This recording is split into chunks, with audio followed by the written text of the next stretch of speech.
የተከበሩ አፈጉባኤ፣ የተከበራችሁ የምክር ቤት አባላት፣ ጥሪ የተደረገላችሁ እንግዶች፣ ከሁሉ አስቀድሜ የ5 ዓመት እቅድ አፈጻጸማችንን በታላቅ ስኬት እንድናጠናቅቅ የረዳን ፈጣሪ አምላክ የተመሰገነ ይሁን ማለት እወዳለሁ። አዲስ አበባን እንደ ስሟ ውብ እናደርጋታለን ብለን ለሕዝባችን የገባነውን ቃል በተግባር ለመተርጎም ባለፉት 5 ዓመታት በርካታ መሰረታዊና ስር ነቀል ለውጦችን አከናውነናል። ስር የሰደዱ ኋላ ቀር አስተሳሰቦችንና ችግሮችን በጽናት በመጋፈጥ አዲስ አበባን ከማይጠቅሙ የመሳሳብና የመገፋፋት ፖለቲካ ሁኔታ ውስጥ አውጥተን የሰላምና የልማት ማዕከል ማድረግ ችለናል። በተለይም እንደነ አድዋ ድል መታሰቢያ ሐውልቶችን በመገንባት አሰባሳቢና የወል ትርክቶቻችንን በጋራ ለማስረጽ የሚያስችሉ መሰረቶችን ገንብተናል። በመሆኑም መዲናችን ሰላሟ ዘላቂና አስተማማኝ፣ ውብ፣ አረንጓዴና ጽዱ በመሆን ለኢትዮጵያ የብልጽግና ተምሳሌት መሰረቶችን እየጣለች ትገኛለች። በከተማችን የነበረው 74 እጅ የጎስቋላነት ገጽታ ወደ 30 እጅ ዝቅ በማድረግ የቻልንበት፣ ከአፍሪካ 10 ጽዱ ከተሞች አንዷ ለመሆን የበቃንበት፣ በዓለም አቀፍ ደረጃም እውቅና ያገኘንበት፣ 2.8 እጅ ላይ የነበረው አረንጓዴ ሽፋን ወደ 24 እጅ ከፍ ያደረግንበት መሰረታዊ ለውጦችን ለአብነት መጥቀስ ይቻላል። አዲስ አበባ መንገዶቿ ሰፍተዋል፣ ጨለማ የነበሩ ጎዳናዎቿም በርተዋል። በርካታ ኮንፈረንሶችና ስብሰባዎችን፣ ጎብኚዎችን ማስተናገድ ብቃቷም እያደገ የዲፕሎማሲ ማዕከልነቷ ይበልጥ ጎልብቶ ኢትዮጵያውያን ብቻ ሳይሆኑ መላው አፍሪካውያን ዋና ከተማችን ብለው የሚጠሯትና የሁላችንም ኩራት ሆናለች። በተጨማሪም ማህበራዊ ፍትህን ያረጋገጡ እንደ ተማሪዎች ምገባ፣ የአቅመ ደካሞችና ለማህበራዊ ችግር የተጋለጡ ወገኖች ምገባ ፕሮግራም፣ ንጹህ የመኖሪያ ቤቶችና ንጹህ የመኖሪያ አካባቢዎች ግንባታ፣ የስራ ዕድል ፈጠራ፣ የአረጋውያን እንክብካቤ፣ የሴቶች ተሃድሶ ልቀት ማዕከላት፣ የስፖርት ማዘውተሪያ ቦታዎችና የወጣቶች ስብዕና መገንቢያዎች፣ የአረጋውያን እንክብካቤ፣ የሴቶች ተሳትፎ ተጠቃሚነትን ያሳደጉ ተጨባጭ ስራዎች፣ አገልግሎት አሰጣጥን ያሻሻሉ የዲጂታል አገልግሎት መስጫ መስፋፋትና የኑሮ ውድነት መቀነስን ያስቻሉ ስራዎች በስፋት ተከናውነዋል። የራሷን ወጪ በራሷ ገቢ በመሸፈን በተጨማሪም የልማት አጋሮቿን በማስተባበር የህብረተሰቡን ማህበራዊና ኢኮኖሚያዊ ችግሮች መፍታት የቻሉ ከ60 ሺህ በላይ ፕሮጀክቶችን በማጠናቀቅ ወደ አገልግሎት ማስገባትም ችለናል። ይህ በመንግስት በጀት ላይ ሲካሄድ የነበረውን ብክነት፣ ዘረፋና ሌብነት በማስቀረት ለዘላቂ ልማት ሲመደብ የነበረውን ዝቅተኛ የበጀት መጠን በማሳደግ ከነበረበት 47 እጅ ወደ 71 እጅ ማሳደግ የቻልንበት፣ የነዋሪዎቿን ተጠቃሚነት ካረጋገጥንበት መሰረታዊ ማሳያዎች ውስጥ ተጠቃሽ ናቸው።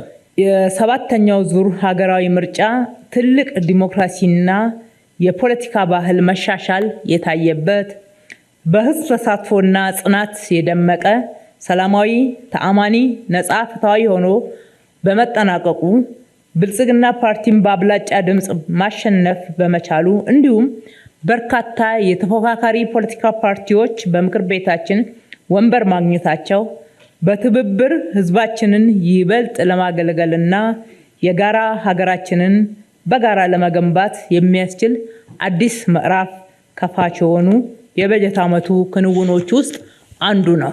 በመሆኑም የበጀት ዓመቱ ሪፖርትና በ5 ዓመት ውስጥ ከተመዘገቡት ውጤቶች ጋር በማስተሳሰር እንደሚከተለው አቀርባለሁ። የተቋም ግንባታና አገልግሎት አሰጣጥ።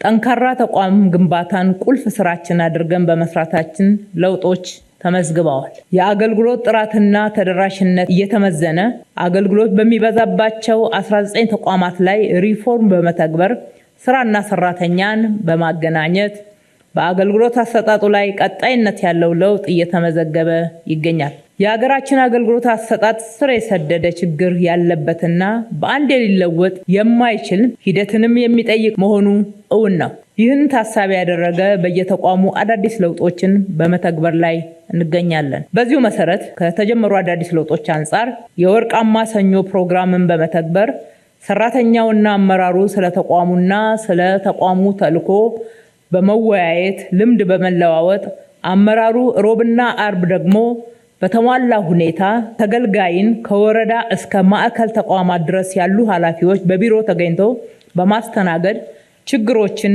መፍታት እየተለመደ የመጣ አሰራር ሆኗል።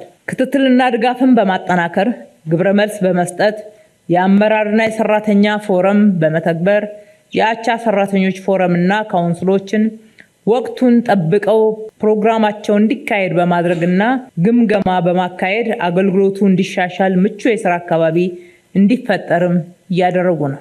ተገልጋዮች በአገልግሎት አሰጣጡ ላይ ቀጥተኛ ተሳትፎና ባለቤትነት እንዲኖራቸው በተደረገው የመማክርት ጉባኤዎች የአሰራር ክፍተቶችን፣ ሌብነትና ብልሹ አሰራርን በመቀነስ ግልጽነትና ተጠያቂነትን የሚያሰፍን አሰራር እየተጠናከረ መጥቷል። ረቡዕና አርብ የባለጉዳይ ቀናት ላይ በተደረገው ምልከታ በአማካይ 90 እጅ አመራርና ሰራተኛ በስራ ገበታ ላይ በመገኘት አገልግሎት እየሰጡ መሆኑን አረጋግጠናል። በዚህም በበጀት ዓመቱ አገልግሎት ከጠየቁ ተገልጋዮች 87 እጅ የሚሆኑት ተገልጋዮች በአግባቡ አገልግሎት ማግኘት የቻሉ ሲሆን 13 እጅ የሚሆኑት ተገልጋዮች በአግባቡ አገልግሎት ማግኘት አለመቻላቸውን ለይተን የእርምት እርምጃዎች ወስደናል። የከተማ አስተዳደሩ ተቋማት አገልግሎት እንዲመዘን በተሰጠው ልዩ ትኩረት እንዲሁም እንዲዘምንም በልዩ ትኩረት በሰራነው አግባብ ዋና መስሪያ ቤቶችን ጨምሮ 11 አዲስ የመሶብ 1 ዲጂታል ማዕከል መስጫ ማዕከላትን ከፍተን ወደ ስራ በማስገባት 150 የሚሆኑ አገልግሎቶች በአንድ ማዕከል እየተሰጡ ይገኛሉ። ከዚህ ጎን ለጎን በ8 ተቋማት የተለዩ 41 የሚሆኑ አገልግሎቶች በከተማው ውስጥ ህብረተሰብ በሚበዛባቸው አደባባዮች በመዘዋወር በተንቀሳቃሽ አዲስ መሶብ አገልግሎት እየሰጠን እንገኛለን። በአዲስ መሶብ ማዕከላት እስካሁን ድረስ 262784 በላይ ለሚሆኑ ተገልጋዮች አገልግሎት የሰጠን ሲሆን በእነኚህ ማዕከላት የተገለገሉ ተገልጋዮች እርካታ በአማካይ 99 እጅ ደርሷል። በተጨማሪም ወደ ማዕከሉ ያልገቡ 45 አገልግሎቶችን ዲጂታላይዝድ በማድረግ በዲጂታል ሲስተም አገልግሎት ይሰጠን በመሆኑ በአጠቃላይ በዲጂታል የሚሰጡ አገልግሎቶች ወደ 392 ማደግ ችለዋል። አገልግሎትን በግልጸኝነትና ተጠያቂነት የሰፈነበት ለማድረግ በአዲስ ሚዲያ ኔትወርክ አገልጋዩ የሚል አመራሩ ከህዝብ ለሚነሱ ጥያቄዎች በቀጥታ ምላሽ የሚሰጥበት የቀጥታ ስርጭትና ዋርካ የሚል አመራሩና ተገልጋዩ ህዝብ በአካል ተገናኝቶ ፊት ለፊት የሚጠያየቁበት ፕሮግራምን ተግብረናል። በዚህም በሚዲያ ከተነሱ የተገልጋዩ ጥያቄዎች መካከል 89 እጅ የሚሆኑት ትክክል ሆነው ስለተገኙ ችግሮቹ እንዲፈቱ ተደርገዋል። ይህ አሰራር በመንግስት መዋቅር ውስጥ ስር ሰዶ የቆየውን ዳተኝነት በመቅረፍ ረገድ ጠንካራ ተጠያቂነት ስርዓት የጣለ ሲሆን በአገልግሎት አሰጣጥ ላይ ክፍተትና ግድፈት በፈጠሩ ኃላፊዎችና ባለሙያዎች ላይም አስተማሪ እርምት እርምጃዎች እንድንወስድ አግዞናል። በበጀት ዓመቱ ሌብነት፣ ብልሹ አሰራርና በአግባቡ አለማገልገልን በተጨባጭ ለመታገል በተያዘው ቁርጠኝነት በጥፋት ላይ ተሰማርተው በተገኙ በአጠቃላይ 5857 አካላት ላይ ማለትም 79 ሹመኞች፣ 213 ዳይሬክተሮችና የቡድን መሪዎች፣ 5430 ባለሙያዎችና 135 ተገልጋዮች እንደየጥፋታቸው ክብደት ከማስጠንቀቂያ እስከ ስራ ስንብት እንዲሁም በሕግ ተጠያቂ በማድረግ የእርምት እርምጃዎችን ወስደናል። የመንግስት ሰራተኞችን የኑሮ ጫና ከግንዛቤ በማስገባት እንደ ሀገር 2 ጊዜ የደሞዝ ጭማሪ የተደረገ ሲሆን በተጨማሪም የከተማ አስተዳደሩ በቢሊዮኖች በጀት በመመደብ የሰራተኞች ካፍቴሪያ ድጎማ፣ በተቋማት የሸማቾች ሱቅና የህፃናት ማቆያዎች ከነሙሉ ወጪያቸው አደራጅተን አገልግሎት እንዲያገኙ እያደረግን ነው። በጥቅሉ እነኚህ የተቀናጁ ስራዎች የመንግስት ተቋማትን ብቃት ወደ ተሻለ ደረጃ ያሸጋገሩ ውጤቶች ሆነው ተመዝግበዋል፣ ተጠናክረውም የሚቀጥሉ ይሆናል። የጸጥታ፣ የሰላምና የህግ የበላይነት ማስከበር ስራ በከተማችን ባለፉት 5 ዓመታት በርካታ ሰላምን የማወክና ግጭትን የማስነሳት እኩይ እቅዶች እና ፍላጎቶች ቢያጋጥሙንም ከከተማችን ህዝብ ጋር በመተባበር በሰራነው ተከታታይ ስራ አንድም ኮሽታ ሳይሰማ የከተማችን ሰላም ፍጹም ሰላማዊ እና ዘላቂ ሆኖ ቀጥሏል። ባለፉት 5 ዓመታት ከ200 ሺህ በላይ የሰላም ሰራዊትን በማደራጀት እንዲሁም ከ10 ሺህ በላይ የህዝብ ቅጥር ጥበቃን በማሰልጠንና በማደራጀት በማሰማራትም የማይተካ ህዝባዊ ሚናቸውን እንዲወጡ ማድረግ ችለናል። ደንብ መተላለፎችንና ደንብ ጥሰቶችን የመከላከል የመቆጣጠር ስራዎችን ለማጠናከር በተወሰዱ እርምጃዎች በከተማዋ የሚታዩ ህገወጥ ድርጊቶች በከፍተኛ ሁኔታ መቀነስ የተቻለ ሲሆን በተለይም ህገወጥ የመሬት ወረራ፣ ህገወጥ ማስታወቂያ፣ ህገወጥ የጎዳና ንግድ፣ ህገወጥ የእንስሳት ዝውውርና እርድ፣ ህገወጥ የመንገድ አጠቃቀምና ህገወጥ የግንባታ ቁጥጥር ስራዎችን በማጠናከር የህግ የበላይነትን በማስከበር የደንብ መተላለፎችን በዘላቂነት በመቀነስ የነዋሪውን መብት የማስጠበቅ ስራዎች ተሰርተዋል፣ ውጤት ማስመዝግበዋል። በከተማችን ሰላም አስተማማኝ እንዲሆን የህግ የበላይነት እንዲረጋገጥ መላውን የጸጥታ ኃይላችንን በማስተባበር በተሰሩ ስራዎች ከባድ ወንጀል ምጣኔ እንዲቀንስ በተሰራው ስራ ከባለፈው ዓመት ተመሳሳይ ወቅት ጋር ሲነጻጸር በ47 እጅ እንዲቀንስ አስችሏል። የፍትሐብሔር ጉዳዮች የፍርድ ቤት ክርክር ተደርጎ ውሳኔ ያረፈባቸው 16874 መዝገቦች ውስጥ 15836 መዝገቦች ለከተማ አስተዳደሩ በማስወሰን በብር ከ21 ቢሊዮን ብር በላይ የሚገመት የህዝብና የመንግስት መብትና ጥቅምን ማስከበር የተቻለ ሲሆን 1024 መዝገቦች በመንግስት ላይ የተወሰኑ በመሆናቸው ከዚህ ውስጥ 712ቱ ውሳኔዎች ላይ ክርክር ቢደረግ ተጨማሪ ወጪና ውጣ ውረድ ኪሳራን የሚያስከትሉ መሆናቸውን በመረዳት በፓናል ውይይት እንዲዘጉ እንዲሁም ደግሞ ከባለ ጉዳዮቹ ጋር ስምምነት እንዲፈጠር ተደርጓል። 312ቱ ላይ ይግባኝ በየደረጃ ተጠይቆባቸዋል።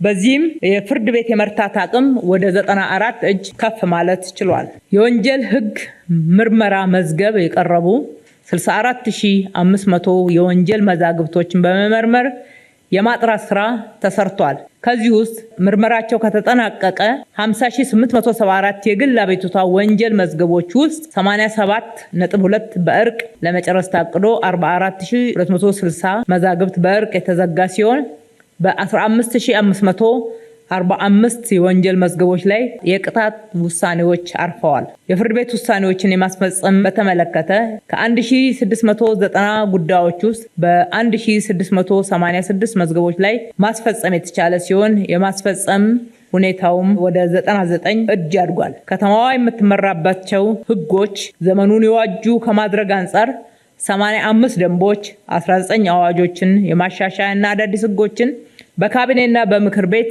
ተመክሮባቸው እንዲጸድቁ በማድረግ ለከተማችን ዘላቂ ልማት፣ ሰላም፣ ዲሞክራሲ ስርዓት ግንባታ ሁለንተናዊ አበርክቶ መሰረት ጥለዋል። የተከበሩ አፈ ጉባኤ፣ የተከበራችሁ የምክር ቤት አባላት፣ የመማር ማስተማር ስራን በተመለከተ የከተማ አስተዳደሩ ለትምህርት ዘርፍ ልዩ ትኩረት በመስጠት የተደራሽነትና ጥራት ማረጋገጥ ስራዎችን በስፋት አከናውነዋል። ባለፉት 5 ዓመታት የተማሪዎች ቁጥር ከነበረበት 829158 ወደ 1,3 ከፍ በማድረግ በከተማችን ትምህርት ቤት የማይሄዱ ህፃናት እንዳይኖሩ የተሰራው ስራ ውጤት አስመዝግቧል። እንዲሁም በተከታታይ የትምህርት ጥራት ላይ በተሰራው ስራ የተማሪዎች ውጤት እየተሻሻለ መጥቷል።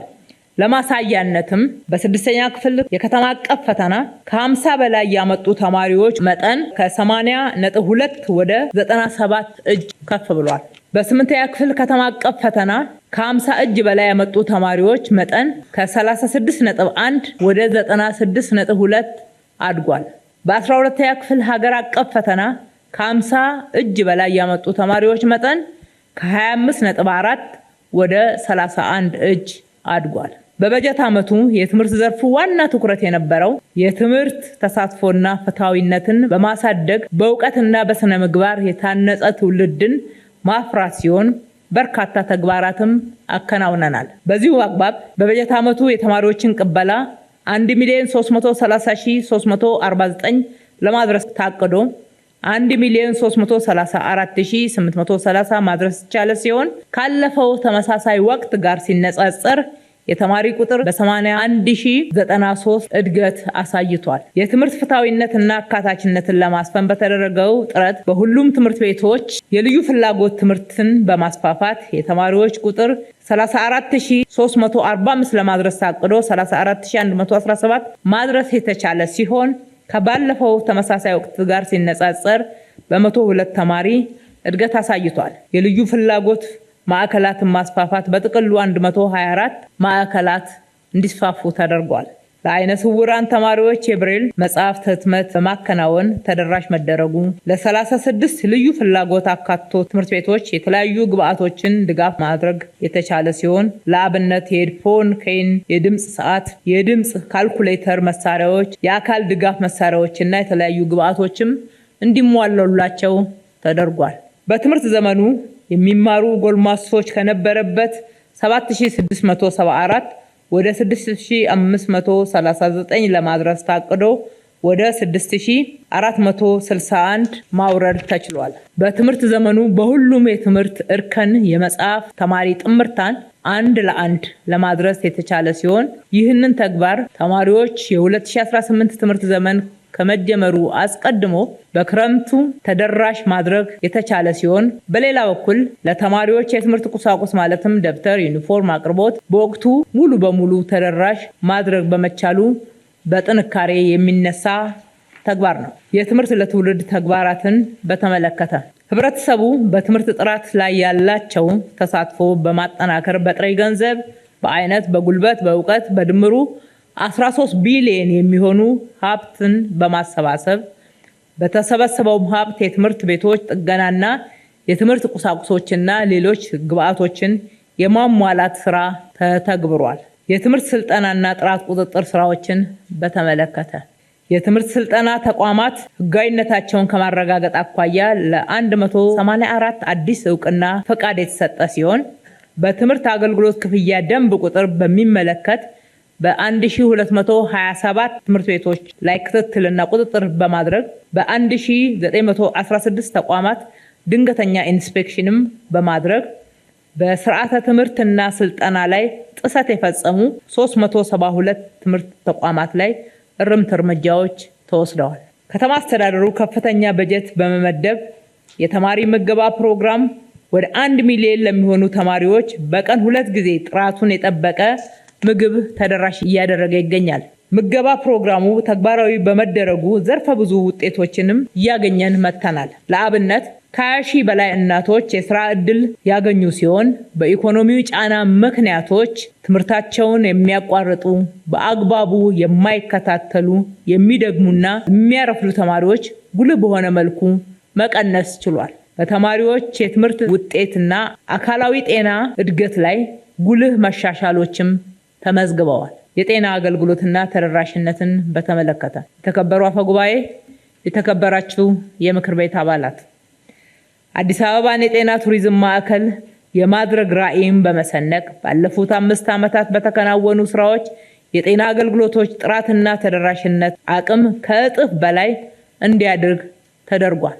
በዚህም የእናቶችና የጨቅላ ህጻናት ሞት ምጣኔን ከዓለም አቀፍ ድርጅት እና ከሀገር አቀፍ ደረጃዎች በላይ ማሳካት ችለናል። ተላላፊና ተላላፊ ያልሆኑ በሽታዎችን የመከላከልና የመቆጣጠር ስራዎችም ከፍተኛ ስኬት አስመዝግበዋል።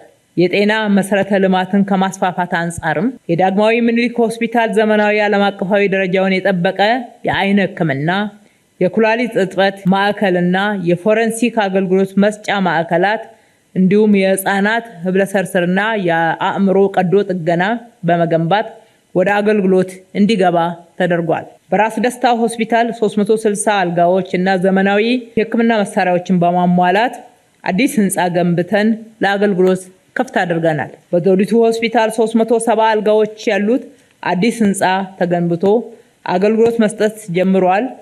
በተጨማሪም እጅግ በጣም ዘመናዊ የሚባሉ መሳሪያዎች እንዲሟላና እንዲደራጅም ተደርጓል። እንዲሁም በአበበች ጎበና እናቶችና ህጻናት ሆስፒታል 400 አልጋ፣ ላፍቶ ስፔሻላይዝድ ሆስፒታል 500 አልጋ፣ ኮልፌ ስፔሻላይዝድ ሆስፒታል 500 አልጋ እና የገላን ድንገተኛ ሕክምና ማዕከል ሆስፒታል 511 አልጋዎች እንዲኖሩት ተደርገው ተገንብተዋል። በተጨማሪም 40 ጤና ጣቢያዎች መሰረታዊ ማስፋፊያና 9 አዳዲስ የመጀመሪያ ደረጃ ሆስፒታል የሚመጥኑ ጤና ጣቢያዎች ተገንብተው አገልግሎቱ ወደ ህዝብ ቀረብ እንዲልም ተደርጓል። በጥቅሉ በነባሮቹ ሆስፒታሎች ከማስፋፊያ ባሻገር ዘመናዊ ሕክምና መሳሪያዎችን እንደነ ኤምአርአይ፣ ሲቲ ስካን እና የኦክሲጅን ፕላንት እንዲሁም ኤአይን የሚጠቀሙ የ2026 መሳሪያዎች እንዲሟሉላቸው ተደርጓል። አምቡላንሶች ቁጥር ቀድሞ ከነበረበት 30 ወደ 109 ከፍ እንዲል ተደርጓል። የተከበሩ አፈጉባኤ፣ የተከበራችሁ የምክር ቤት አባላት፣ በጤና መድን የታቀፉ 2.7 ሚሊዮን የከተማችን ነዋሪዎች ሲሆኑ በየዓመቱ ከከተማ አስተዳደሩ ከ1.2 እስከ 1.3 ቢሊዮን ብር ድጎማ እናደርጋለን። ከዚህ ባሻገር በዳግማዊ ምኒልክ እና በዘውዲቱ ሆስፒታል 200 ለሚሆኑ የኩላሊት እጥበት ዲያሊሲስ ለሚያስፈልጋቸው ታካሚዎች የከተማ አስተዳደሩ በነፃ አገልግሎት እየሰጠ ይገኛል። በዚህም እስከ 100 ሚሊዮን ድረስ በየዓመቱ ድጎማ እናደርጋለን። የማህበረሰብ አቀፍ ጤና መድን አባል ሽፋን ከማሳደግ አንጻር አምና ከነበረው 2.5 ሚሊዮን አጠቃላይ በአገልግሎት ተጠቃሚ ማህበረሰብ ቁጥር ወደ 2.7 ሚሊዮን አድጓል። የኤሌክትሮኒክ የጤና መረጃ አያያዝ ስርዓት ወረቀት አልባ ያደረጉ የጤና ተቋሞቻችን ከ57 ወደ 68 ማድረስ ተችሏል። ከስፔሻላይዜሽን አንጻር በዳግማዊ ምኒልክ አይንና የኩላሊት ሕክምና፣ በዘውዲቱ የህፃናት ህብለሰረሰር ቀዶ ጥገና፣ በአበበች ጎበና የህፃናትና የእናቶች ሕክምና ማዕከል፣ በአዳዲሶቹ የላፍቶ ስፔሻላይዝድ እና በኮልፌ ኮምፕሬሄንሲቭ በምስራቅ አፍሪካ የመጀመሪያ የሆነውን የቅድመ ካንሰርና ድህረ ካንሰር ምርመራ ፔቲስካን፣ የልብ ህክምና ስፔሻላይዜሽን፣ የሮቦቲክስ ላቦራቶሪ፣ በዓለም ላይ ኤአይን የሚጠቀሙ የ2026 ምርቶች ዘመናዊ የህክምና መሳሪያዎች ተብለው የተለዩትን ሁሉ ገዝተን በእነኚህ ሆስፒታሎች የማደራጀት ስራ እየሰራን እንገኛለን። የላፍቶ ተጠናቆ ለአገልግሎት በቅቷል። የገላን ትራውማ ሴንተርም ወይም ደግሞ የድንገተኛ ህክምና ማዕከልም በዚሁ መስክ ስፔሻላይዝድ አድርጎ በ2019 ስራ የሚጀምር ይሆናል። በመሆኑም ከ5 ዓመት በፊት 1384 ብቻ የነበሩት አስተኝቶ የማከም አቅም አሁን ወደ 4195 ማደግ ችሏል። በጥቅሉ በከተማው የመንግስት ጤና አገልግሎት ታሪክ በ5 ዓመት ውስጥ የታየው እድገት ባለፉት 100 ዓመታት ከተመዘገበው እድገት በእጥፍ ይበልጣል። ከዚህ ባሻገር የህዝቡን ጤና ከመጠበቅ አንጻር በምግብና ጤና ነክ ግብዓትና አገልግሎት አቅራቢ ድርጅቶች ላይ በተደረገ ክትትል እንዲሁም ቁጥጥር ግምታቸው ብር 193 ሚሊዮን የሚያወጣ 350,000 ኪሎ ግራም የምግብ ምርቶች፣ 42,000 ሊትር መጠጥ ምርቶች አግባብ ባለመሆናቸው እንዲወገዱ ተደርጓል። ጊዜ ያለፈባቸው መድኃኒቶችም 21,000 ኪሎ ግራም መድኃኒት በክትትል ተደርሶበት እንዲወገድ ተደርጓል። ይህ በዚህ እንዳለ በጤና ፖሊሲያችን እንደተቀመጠው ጤናችንን የምንጠብቀው በሕክምና ብቻ ሳይሆን በመከላከል ጭምር ነው። አዲስ አበባን ብክለትን የምትከላከል፣ ብክለት የጠፋባት፣ ጽዱ አረንጓዴ፣ ህፃናት ቦርቀው የሚያድጉባት፣ በቂ የስፖርት ማዘውተሪያዎችና የእግረኛ መንገዶች የተስፋፉባት፣ ለመኖር ምቹና ጤናማ አካባቢን በመፍጠር የጤና ፖሊሲውን በተሟላ ሁኔታ የመተግበር ስራችን ውጤታማ ሆኗል። የተከበሩ አፈጉባኤ፣ የተከበራችሁ የምክር ቤት አባላት፣ የቀዳማይ ልጅነት ስራን በተመለከተ አዲስ አበባን ህፃናትን ለማሳደግ የምትመች ምርጧ አፍሪካዊት ከተማ ለማድረግ በሰነቅነው ራዕይ አግባብ የቀዳማይ ልጅነት ልማት ፕሮግራም ስኬታማ አፈጻጸም አሳይቷል። ዛሬ ያልዘራነውን ነገ ለማጨድ መዘጋጀት የለብንምና ፕሮግራሙ ለህፃናት ተገቢውን ትኩረት እንድንሰጥና በአግባቡ ትውልድ ላይ ኢንቨስት አድርገን ትውልድ እንዲታነጽ የተሟላ እድገትም እንዲኖረው የማድረግ ህልምን ይዞ የተጀመረ ፕሮግራም ነው። ፕሮግራሙ የከተማችንን 1.3 ሚሊዮን ህጻናት በተለይም ደግሞ 330 ሺህ አነስተኛ ገቢ ካላቸው ቤተሰቦች የተወለዱ ህጻናትን ተደራሽ ለማድረግ ያለሙ 5 አንኳር ጉዳዮችን ያካተተ ነው። በበጀት ዓመቱ ፕሮግራሙ ከተቀመጠለት ግብ አንጻር ሲመዘን የነበረው አፈጻጸም እንደሚከተለው ቀርቧል። አንደኛ፣ የወላጆችንና አሳዳጊዎች ምክርን በተሟላ ሁኔታ ለመስጠት የሚያስችሉ ከ5000 በላይ ሰራተኞችን አሰልጥነን ቀጥረን በማሰማራት በየ15 ቀኑ ወላጆችና ህጻናት ጋር እንዲሁም አሳዳጊዎች ጋር በመድረስ የምክር አገልግሎት ይሰጣሉ። የህጻናትንም ሁኔታ ይለያሉ። ሁለተኛ፣ ለ15000 ድጋፍ ለሚያስፈልጋቸው እናቶችና ህጻናት ተከታታይ አልሚ ምግብ ድጋፍ በመስጠት በ95 ጤና ጣቢያዎች ደግሞ እንዲሁ አገልግሎቱ እንዲሰፋና ለ818105 ህጻናት የእድገት ሁኔታ ክትትል ተደርጎላቸዋል። በክትትሉ የእድገት ውስንነት የታየባቸው 1362 ህጻናት ችግራቸውን ታሳቢ ያደረገ ክትትልና አገልግሎት ተሰጥቷቸዋል። ሶስተኛ፣ በተለያዩ ሞዴሎች 1155 የህፃናት ማቆያዎች ተገንብተውና ተደራጅተው የምግብና የንጽህና መጠበቂያ አገልግሎቶችን ጨምረን በመስጠት ለትውልድ ግንባታ ጠንካራ መሰረት እየጣልን ነው።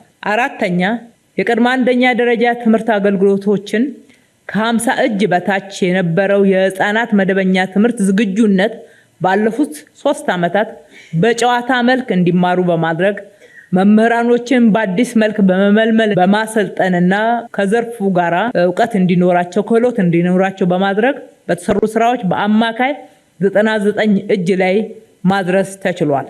እንዲሁም የልጆች መጫወቻ ቦታዎች ለማስፋፋት በተያዘው እቅድ መሰረት በከተማችን በተለያዩ ሁኔታዎች 5003 የልጆች ጤናማ የእድገት ደረጃን ታሳቢ ያደረገ የመጫወቻ ቦታዎች ተለይተውና ለምተው ለአገልግሎት ክፍት ተደርገዋል። በጥቅሉ ከዚህ አንጻር ፕሮግራሙ ያስገኛቸው ውጤቶች በመገምገም በወጣው ጥናት መሰረት ባለፉት ዓመታት በተሰሩ ስራዎች በከተማችን የነበረው የህፃናት እድገት ደረጃ በ4 እጅ መሻሻልን አሳይቷል። የተከበሩ አፈጉባኤ፣ የተከበራችሁ የምክር ቤት አባላት፣ የህዝብ ባህላዊ፣ ኪነጥበባዊ፣ ታሪካዊና ተፈጥሯዊ ሀብቶችን ከመጠበቅና ከማሳደግ አንጻር የሀገር መልካም ገጽታ፣ የህዝቦቿ አንድነት፣ አብሮነትና ወንድማማችነት አሰባሳቢ የወል ትርክቶችን ግንባታ ስራዎችን በስፋት መስራት ያስፈልጋልና እነኚህን ስራዎች በከተማችን በሰራነው ስራ በርካታ ውጤቶችን አግኝተንበታል። ከዚህ አንጻር በባህል ዘርፍ ባህላዊ ሴቶች፣ የሀገር በቀል ዕውቀቶችና ማህበራዊ ተቋማት ልማት ፋይዳ እንዲሁም በአሉታዊ መጤ ባህሎችና ጎጂ ልማዳዊ ድርጊቶች አስተሳሰብ መከላከል ላይ የተለያዩ 6 ቶክሾውና የተለያዩ የስልጠና የስርጸት ስራዎች ተሰርተዋል። በሀገርና በትውልድ ግንባታ ላይ ጉልህ ሚና ለተጫወቱ የኪነ ጥበብ ሰዎችም ብሔራዊ ጀግኖች ለሆኑ አትሌቶች ጨምረን የክብር ሐውልት አቁመንላቸው ትውልድን እያስተማርንበት ነው። ኪነ ጥበብን በቲያትር በሲኒማ ለማሳደግ የሚያስችሉ እጅግ ዘመናዊ ኮምፕሌክሶችን በመገንባት እነሱንም በዘመናዊ መሳሪያዎች አሟልተን ለአገልግሎት ክፍት አድርገናል። ከዚህ ባሻገር ኪነ ጥበብ ወደ ህዝቡ ጠጋ እንዲል አንፊ ቲያትሮችና ፕላዛዎችም በሰፊው በየአካባቢው ተገንብተዋል። ከተማችንን የቱሪስት መዳረሻ ለማድረግና የከተማ ዲፕሎማሲ ስራዎችን በተመለከተ የተከበሩ አፈጉባኤ፣ የተከበራችሁ የምክር ቤት አባላት፣ ባለፉት 5 ዓመታት በመንግስት በተሰጠ ከፍተኛ ትኩረት በከተማ ደረጃ በርካታ የቱሪዝም መዳረሻ ልማት ስራ የተሰራ ሲሆን ከተማችንም ቱሪስት የሚተላለፍባት ብቻ ሳትሆን ቱሪስት የሚቆይባት የማድረግ ስራ ተሰርቷል። በዚሁ መሰረት የሀገር ውስጥ ጎብኚዎች ቁጥር ከነበረበት 4.1 ሚሊዮን ወደ 10.5 ሚሊዮን ማድረስ ሲቻል ከተማውን የጎበኙ የውጭ ቱሪስቶች ቁጥርም ከነበረበት 123489 ወደ 1.2 ሚሊዮን ማድረስ ተችሏል። በ5 ዓመቱ ከውጭ ቱሪስቶች ወደ ኢኮኖሚው ይፈስ የነበረው 5.6 ቢሊዮን ብር ወደ 242.6 ቢሊዮን ብር ከፍ ማለት ችሏል። እንዲሁም ከሀገር ውስጥ ቱሪስቶች ደግሞ ከ63 ቢሊዮን ብር በላይ ተገኝተዋል። በበጀት ዓመቱ 221 ዓለም አቀፍ እና አህጉር አቀፍ ኮንፈረንሶችን በአዲስ አበባ በስኬት አስተናግደናል። በእነዚህ ኮንፈረንሶች ላይም ለመታደም የመጡ እንግዶች የከተማውን ቱሪዝም መዳረሻዎችና የልማት ስራዎች እንዲጎበኙ ተደርጓል። በተለያዩ ዘርፎች የጋራ ትብብርን ለማጠናከር በተደረገው ጥረት ባለፉት 5 ዓመታት የከተማዋ የትማማችነትና የጉድኝት ትስስር ከ20 ዓለም አቀፍ ከተሞች ጋር ብቻ የነበረውን ግንኙነት በአሁኑ ወቅት ወደ 30 ዓለም አቀፍ ከተሞች ጋር የትማማችነትና የተለያዩ ጉድኝቶችን በትስስር እንዲፈጸም ማድረግ ችለናል። ይህ ስትራቴጂካዊ ግንኙነት አዲስ አበባን ከዓለም አቀፍ ከተሞች ጋር ያላትን ዲፕሎማሲያዊና የኢኮኖሚ ትስስር ከማሳደጉም በላይ ዘመናዊ ከተማ ልማት ልምዶችን እና ምርጥ ተሞክሮችን መለዋወጥ እንዲሁም አጠቃላይ የሀገራችንን ገጽታ ለማሻሻል አስችሎናል። በተጨማሪም ከተማችን አዲስ አበባ ወደ ስማርት ሲቲ ዘመናዊ ከተማ ለመቀየር የምታደርገውን ጥረት በምታስመዘግባቸው ስኬቶች በርካታ ዓለም አቀፍ ሽልማቶችና እውቅናዎችንም አግኝታበታለች። ከነዚህ መካከል በሪዮ ዲ ጄኔሪዮ የተቀበለችው የምገባ ፕሮግራም ሽልማት፣ በደቡብ ኮሪያ የተበረከተው ለከተማ አመራር እውቅና የሰጠው የሶል ስማርት ሲቲ ሽልማት እንዲሁም ለቆሻሻ አወጋገድ ስርዓት መሻሻል በቦነስ አይረስ የተሰጠው እውቅና፣ የሲ40 ከተሞች ብሉምበርግ ሽልማት፣ የሲ40 የከተሞች የብሉምበርግ ሽልማት፣ በናይሮቢ ኬንያ በተካሄደው የአፍሪካ ስማርት ከተሞች ኢንቨስትመንት ሰሚት በተሰጠው የአፍሪካ ምርጥ ስማርት ከተማ ሽልማቶች በዋናነት መጥቀስ ይቻላል። ከዓለም አቀፍ ተቋማት ጋር በተያያዘ አዲስ አበባ የብሉምበርግ ፊላንትሮፒ ከተሞች ጥምረት አባል ሆናለች። በተጨማሪም በመንገድ ደህንነትና ፍጥነት አስተዳደር ላይ ባስመዘገበችው ፈጣን ውጤት በዓለም አቀፍ ከተሞች የዘርፉ ውድድር የወርቅ ሜዳሊያ ተሸላሚ ሆናለች። እነዚህ ዓለም አቀፍ እውቅናና የከተማዋን ሁለንተናዊ መልካም ገጽታ በዓለም መድረክ ላይ በግልጽ ያሳዩ ታላላቅ ስኬቶች የጋራ ውጤቶችም ናቸው። የተከበሩ አፈ ጉባኤ፣ የተከበራችሁ የምክር ቤት አባላት፣ ከስራ ዕድል ፈጠራና ኢንዱስትሪዎች መስፋፋት አንጻር የከተማ አስተዳደር ስራ አጥነትን ለመቀነስ እና ስራ ባህልን ለማሳደግ በተሰራው ስራ ጉልህ ውጤቶች ተመዝግበዋል። ባለፉት 5 ዓመታት ለ2.2 ሚሊዮን የሚሆኑ የከተማችን ነዋሪዎች የስራ ዕድል መፍጠር ችለናል። ከነዚህ ውስጥ 52 እጁ ሴቶች፣ 77 እጅ ደግሞ ወጣቶች ናቸው። 276,018 አንቀሳቃሾች በ53840 ኢንተርፕራይዞች ተደራጅተው ወደ ስራ ገብተው ውጤታማ እየሆኑ ነው። በበጀት ዓመቱ ለ350,000 ሰዎች የስራ ዕድል ለመፍጠር ታቅዶ ለ371,354 የስራ ዕድል በመፍጠር ወጣቱና ሴቶችን ይበልጥ ተጠቃሚ ማድረግ ተችሏል። ከተፈጠረው የስራ ዕድል ውስጥም 53 እጁ ሴቶች፣ 51.8 እጁ ወጣቶች፣ 8.9 ምሩቃን ናቸው። የኢንዱስትሪ ልማት እና መስፋፋት። የኢንዱስትሪ ልማት በተመለከተ ባለፉት 5 ዓመታት የአምራች ዘርፉን በርካታ ስኬቶች እንዲያስመዘግብ የሚያስችሉ ድጋፎች ተደርገውለታል። የውጭ ንግድን በመተካት ተኪ ምርትን በማምረት በኩል 24.2 ሚሊዮን ቶን በማምረት በከፍተኛ አፈጻጸም እንዲመዘገብ አስችሎታል። ይህም አገሪቱ ልታወጣ የነበረውን $8.4 ቢሊዮን የውጭ ምንዛሬን ማዳን ተችሏል። በኤክስፖርት ዘርፍም 92,522 ቶን ምርት ለውጭ ገበያ በማቅረብ እቅዱን ማሳካት ተችሏል። የተገኘው የውጭ ምንዛሬም $729 ሚሊዮን ሆኖ ተመዝግቧል። ከዚህ በተጨማሪም ለ2585 የሚሆኑ አምራች ኢንዱስትሪዎች የማምረት አቅማቸው እንዲለካ የተደረገ ሲሆን አጠቃላይ ምርታማነታቸው 69.7 እጅ ደርሷል። በበጀት ዓመቱ ለ664 ኢንዱስትሪዎች በ3.3 ቢሊዮን ብር 6667 ማሽኖችን በማቅረብ የማምረት አቅማቸው እንዲያድግ ደግፈናል። በተጨማሪም በመስሪያ ቦታና መሬት አቅርቦት ረገድ ለ210 ኢንዱስትሪዎች ፈጣን ምላሽ ሰጥተናቸዋል። እነኚህ ኢንዱስትሪዎች ውጤታማ እንዲሆኑ ለ664 የመብራት፣ የመንገድ፣ የውሃ መሰረተ ልማቶችን በተሟላ ሁኔታ እንዲያገኙም ተደርጓል። የካፒታል እጥረት ለመቅረፍም ባደረግነው ጥረት 3.8 ቢሊዮን ብር የሚጠጋ ብድር ለአምራቾች ተመቻችቶላቸው ተጠቃሚ ሆነዋል። አምራቾችን ከጥቃቅን ወደ መካከለኛ የማሸጋገር ስራም 57 እጅ ላይ የሚገኝ በመሆኑ ለወደፊቱ በተጠናከረ ሁኔታ መስራት ይጠይቃል። ይህ ዓመታዊ አፈጻጸማችን በጋራ ከሰራን የከተማችን ኢንዱስትሪ ክፍለ ኢኮኖሚውን ከዚህ በላይ ማጠናከርና ውጤታማነቱን ማሳደግ እንደምንችል ያሳየናል። የመስሪያ ቦታዎችና አቅርቦቶችን ከማሳደግ አንጻር ባለፉት 5 ዓመታት ለስራ ፈጣሪዎች ከ20 ሺህ በላይ ሼዶችን ገንብተን እንዲተላለፉላቸው ማድረግ ችለናል።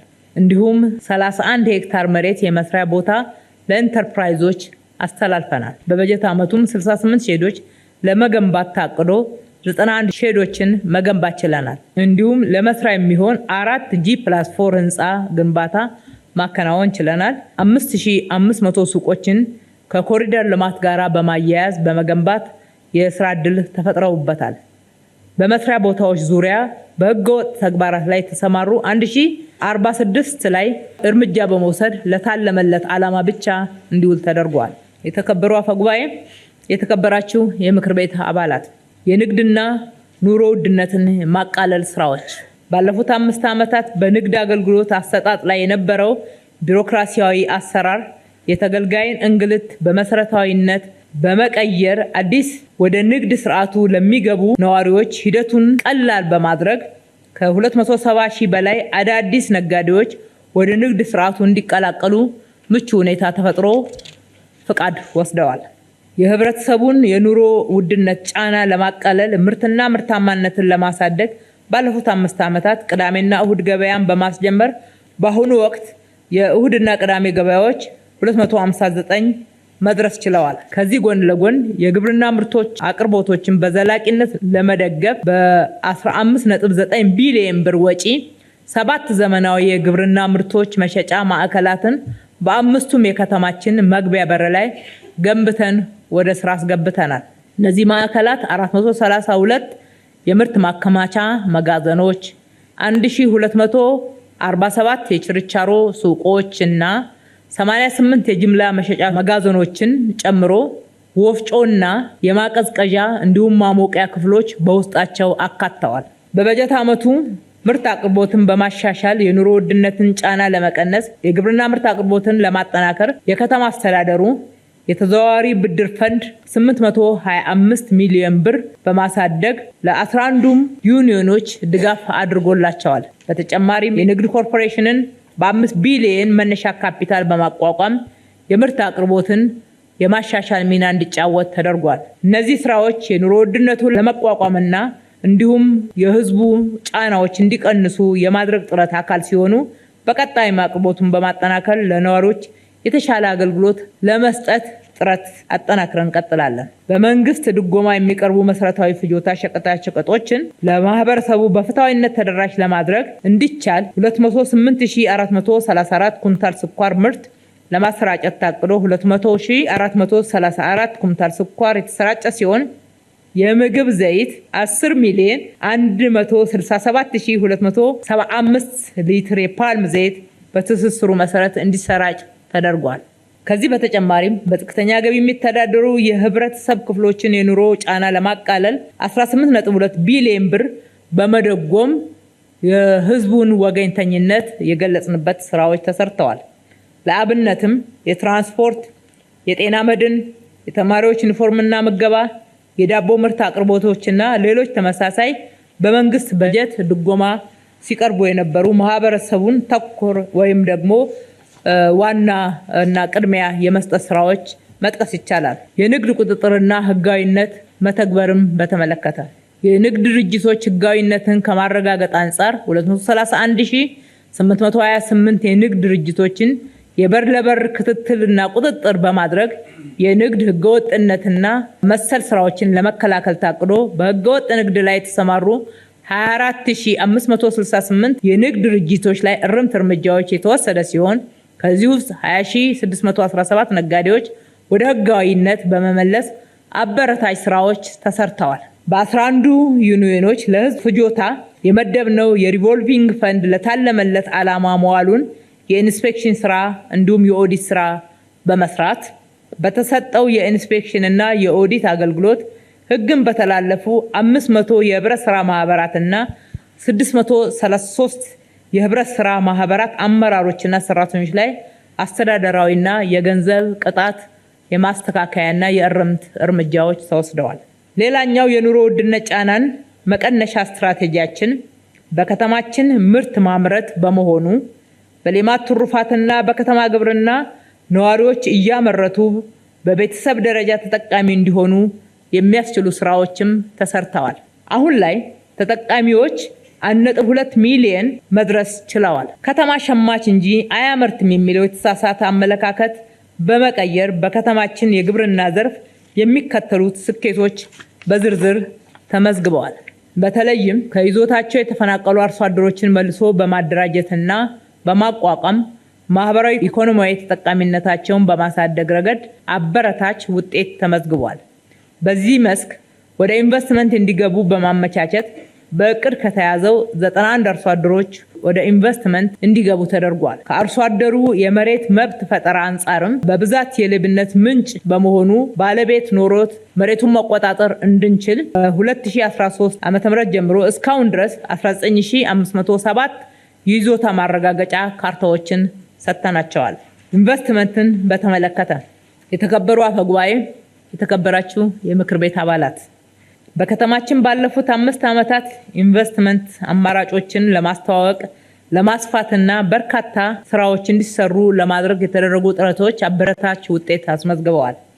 ለ2190 ኢንቨስተሮች አዳዲስ የኢንቨስትመንት ፍቃድ የተሰጠ ሲሆን ለ1632 ኢንቨስተሮች የማስፋፋያ ፍቃድም ሰጥተናል። የመንግስትና የግል አጋርነት ፕሮግራም በከተማችን እንደ አዲስ የተጀመረ ቢሆንም የልማት ስራዎችን ውጤታማና ተሳታፊ እንዲሆኑ በርካታ የግል ሴክተሮችን አቅርቦ በጋራ በመስራት በኩል የተገኙ ውጤቶች እጅግ በጣም የሚያኮሩ ናቸው። በዚህም 1.3 ትሪሊየን ብር በላይ ካፒታል ኢንቨስትመንትን መሳብ ችሏል። የተከበሩ አፈ ጉባኤ፣ የተከበራችሁ የምክር ቤት አባላት፣ የመሰረተ ልማት ስራዎችን በተመለከተ ባለፉት 5 ዓመታት ከፍተኛ የመሰረተ ልማት አብዮት አካሂደናል ማለት ይቻላል። ጀምሮ መጨረስ፣ ጨርሶ መጀመር ልዕቀት የተመዘገበበት በ24/7 የስራ መርሃ ግብራችን የስራ ባህል ያሻሻልንበት ከፍተኛና ታሪካዊ ውጤቶችንም አይተናል። የህብረተሰቡ ማህበራዊ ኢኮኖሚያዊ ችግሮች መፍታት የቻሉ ከ60 ሺህ በላይ ፕሮጀክቶችን አጠናቀን ወደ ስራ ያስገባን ሲሆን ለማሳያነትም እንደ ውሃ፣ ጤና፣ ትምህርት፣ መንገድ፣ አገልግሎት ሰጪ ተቋማት ጽህፈት ቤቶች፣ የስፖርት ማዘውተሪያዎች፣ የልጆች መጫወቻዎች፣ የማምረቻና መሸጫ ማዕከላት፣ የአረንጓዴ ልማት፣ የቤቶች ግንባታ፣ የአድዋ ድል መታሰቢያ፣ አብርሆት ላይብረሪ፣ የመስቀል አደባባይ፣ የኮልፌ፣ የለሚ ኩራ፣ የአቃቂ፣ የንፋስ ስልክ፣ የለሚ ገበያ ማዕከላት፣ የአዲስ ኢንተርናሽናል ኮንቬንሽን ማዕከል፣ የገላን ኢንዱስትሪ ፓርክ፣ የሲኒማ ቤቶች፣ እንጀራ ፋብሪካዎች፣ የነገዋ ተሃድሶና ልቀት ማዕከል፣ የትራንስፖርት፣ የፖሊስ መምሪያዎች የመሳሰሉት ግዙፍ ፕሮጀክቶችን መጥቀስ ይቻላል። በበጀት ዓመቱ በመንግስትና በበጎ ፈቃድ የተሰሩ 20 ሺህ በላይ ፕሮጀክቶችን አጠናቀን ለአገልግሎት ክፍት ማድረግ ችለናል። እነዚህ ፕሮጀክቶች የሚገነቡት በተለያየ የከተማችን ተቋማትና የህብረተሰብ ተሳትፎ ነው። በዲዛይንና ግንባታ ስራዎች 2064 ግንባታዎችን ለማጠናቀቅ አቅደን 2462 ግንባታዎች በማጠናቀቅ ከእቅድ በላይ ማሳካት ችለናል። ባለፉት 5 ዓመታት ውስጥ በአዲስ አበባ ከተማ የተከናወኑ የመንገዶች ግንባታ የከተማዋን የመንገድ ኔትወርክ ሽፋን፣ ጥራት፣ ተደራሽነትና የትራንስፖርት አገልግሎት በጉልህ ደረጃ አሻሽሎታል። በ5 ዓመታት ውስጥ ከ1600 ኪሎ ሜትር በላይ መንገድ የገነባን ሲሆን የከተማዋን የመንገድ ሽፋን ከነበረበት 12 እጅ ምጣኔ ወደ 20 እጅ ማሳደግ ተችሏል። በ2013 በጀት ዓመት ማብቂያ የውሃ ምርት አቅም 570 ሺህ ሜትር ኩብ በቀን የነበረ ሲሆን ፕሮጀክቶችን በማጠናቀቅና ወደ ስርጭት በማስገባት የማምረት አቅማችን ወደ 850 ሺህ ሜትር ኩብ በቀን ማድረስ ተችሏል። ከዚህም በተጨማሪ በቀን 280 ሺህ ሜትር ኩብ የውሃ የማምረት አቅም በመፍጠር እንዲሁም የዘመናዊ ፍሳሽ አወጋገድ ስርዓትን የማሻሻል ስራዎች በተመለከተ ከነበረበት 36 እጅ ወደ 42 እጅ ማሳደግ ተችሏል። በተጨማሪም በከተማችን የነበረው ፍሳሽ ማጣሪያ አንድ ብቻ የነበረ ሲሆን ወደ 44 ማጣሪያዎች ማድረስ ችለናል። የለገዳዲን ውሃ ግድብን ምዕራፍ 2ን በመገንባትና ነባሩን በመጠገንና በማሻሻል ነባሩ ግድብ ለተጨማሪ 50 ዓመታት እንዲያገለግል እንዲሁም አዲሱ ከላይ የተጠቀሰውን ተጨማሪ አቅም እንዲፈጥር ተደርጓል። የከተማዋ የውሃ አቅርቦት ሽፋን አሁንም ችግር ያለበት ቢሆንም በበጀት ዓመቱ ማብቂያ በቀን 60 ሺህ ሜትር ኩብ ለማሳደግ በታቀደው መሰረት እስከ 20 የሚደርሱ አዳዲስ ጉድጓዶችን በመቆፈርና ወደ ስርጭት በማስገባት 60 ሺህ ሜትር ኩብ ውሃ መጨመር ችለናል። በተመሳሳይ 100 ሺህ ሜትር ኩብ የማምረት አቅም ያለው የጭቋላ ዌልፊልድ የውሃ ልማት ፕሮጀክት ጋር ተያይዞ የተቆፈሩ ጉድጓዶች ወደ ስርጭት ለማስገባት የግንባታ ስራው ከ30 እጅ በላይ መድረስ ችሏል። በሌላ በኩል ከገጸ ምድር ውሃ ለማልማት በያዝነው እቅድ መሰረት በቀን እስከ 73 ሺህ ሜትር ኩብ የሚያመርተው የገርቢ የመጠጥ ውሃ ግድብ ግንባታ ተጀምሯል። በአጠቃላይ ባለፉት 5 ዓመታት ዓለም አቀፍ ደረጃውን የጠበቀ የመጠጥ ውሃ አቅርቦትን ከ60 እጅ በላይ ያሳደግን ሲሆን የዘመናዊ ፍሳሽ አወጋገድና የፍሳሽ ማጣሪያ ስርዓትንም በከፍተኛ ሁኔታ አሳድገናል። የከተማ ማደስ፣ የኮሪደር እና የወንዝ ልማት ዳርቻ። የተከበሩ አፈጉባኤ፣ የተከበራችሁ የምክር ቤት አባላት፣ የኮሪደር ልማትና የወንዝ ዳርቻ እንዲሁም የከተማ ማደስ ዋነኛውና አንዱ መነሻው መሰረቱ የነዋሪዎችን አስከፊ አኗኗር ማሻሻል፣ በጤናማ ንጹህ አካባቢና ምቹ በሆነ ሁኔታ ውስጥ እንዲኖሩ መኖሪያ ቤቶችን ማቅረብ ነው። በተለይ የፍሳሽ ማስወገጃ መስመሮች ከበፊት የነበሩትም በመበላሸታቸውና አሮጌ በመሆናቸው እንዲሁም ጭራሽ የፍሳሽ መውረጃ መስመሮች ያልነበራቸው አካባቢ አሮጌ ጭቃ ቤቶች በመወዳደቃቸውና በማርጀታቸው ነዋሪዎች እጅግ አስከፊ አኗኗር ሁኔታ ውስጥ ይኖሩ ነበር። ይሄም ስራውን ግድ ይለዋል። በመሆኑም ለነዋሪዎቻችን 26000 ቤቶች ገንብተን በማቅረብ ከ40 ቢሊዮን ብር በላይ ካሳ በመክፈል ወደ 400 ሄክታር ምትክ መሬት በማቅረብ ነዋሪዎችን በከፍተኛ ጥንቃቄና አክብሮት ማስተናገድ ችለናል። እንዲሁም በጥገኝነትና በደባልነት ይኖሩ ለነበሩ 3700 በላይ የከተማችን ነዋሪዎች የመኖሪያ ቤት ተጠቃሚ እንዲሆኑ ማድረግ ችለናል። በስራ ዕድል በኩልም ከ4000 በላይ ለሆኑ ሼዶች አቅርበናል። 5000 በላይ ለሚጠጉ የመስሪያ ሱቆችን አቅርበናል።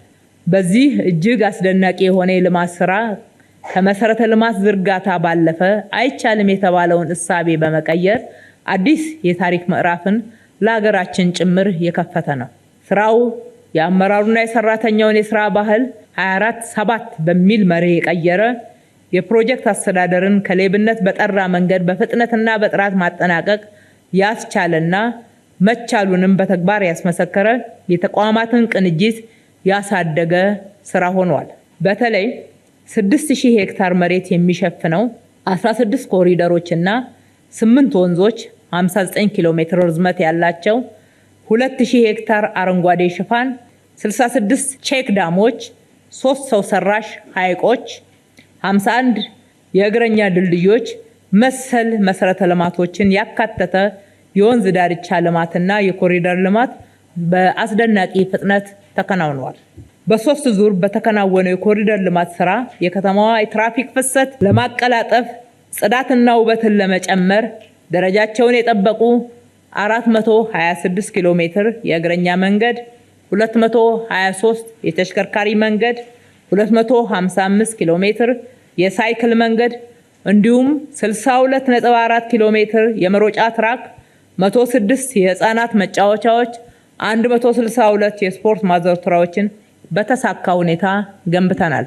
የተከበሩ አፈጉባኤ፣ የተከበራችሁ የምክር ቤት አባላት፣ በተጨማሪም 202 ኪሎ ሜትር የፍሳሽ እና 238.4 ኪሎ ሜትር የጎርፍ ማስወገጃ መስመሮች ተዘርግተው ከተማችንን ለኑሮ ምቹ ተወዳዳሪ ማድረግ የሚያስችሉ ስራዎች ተሰርተዋል።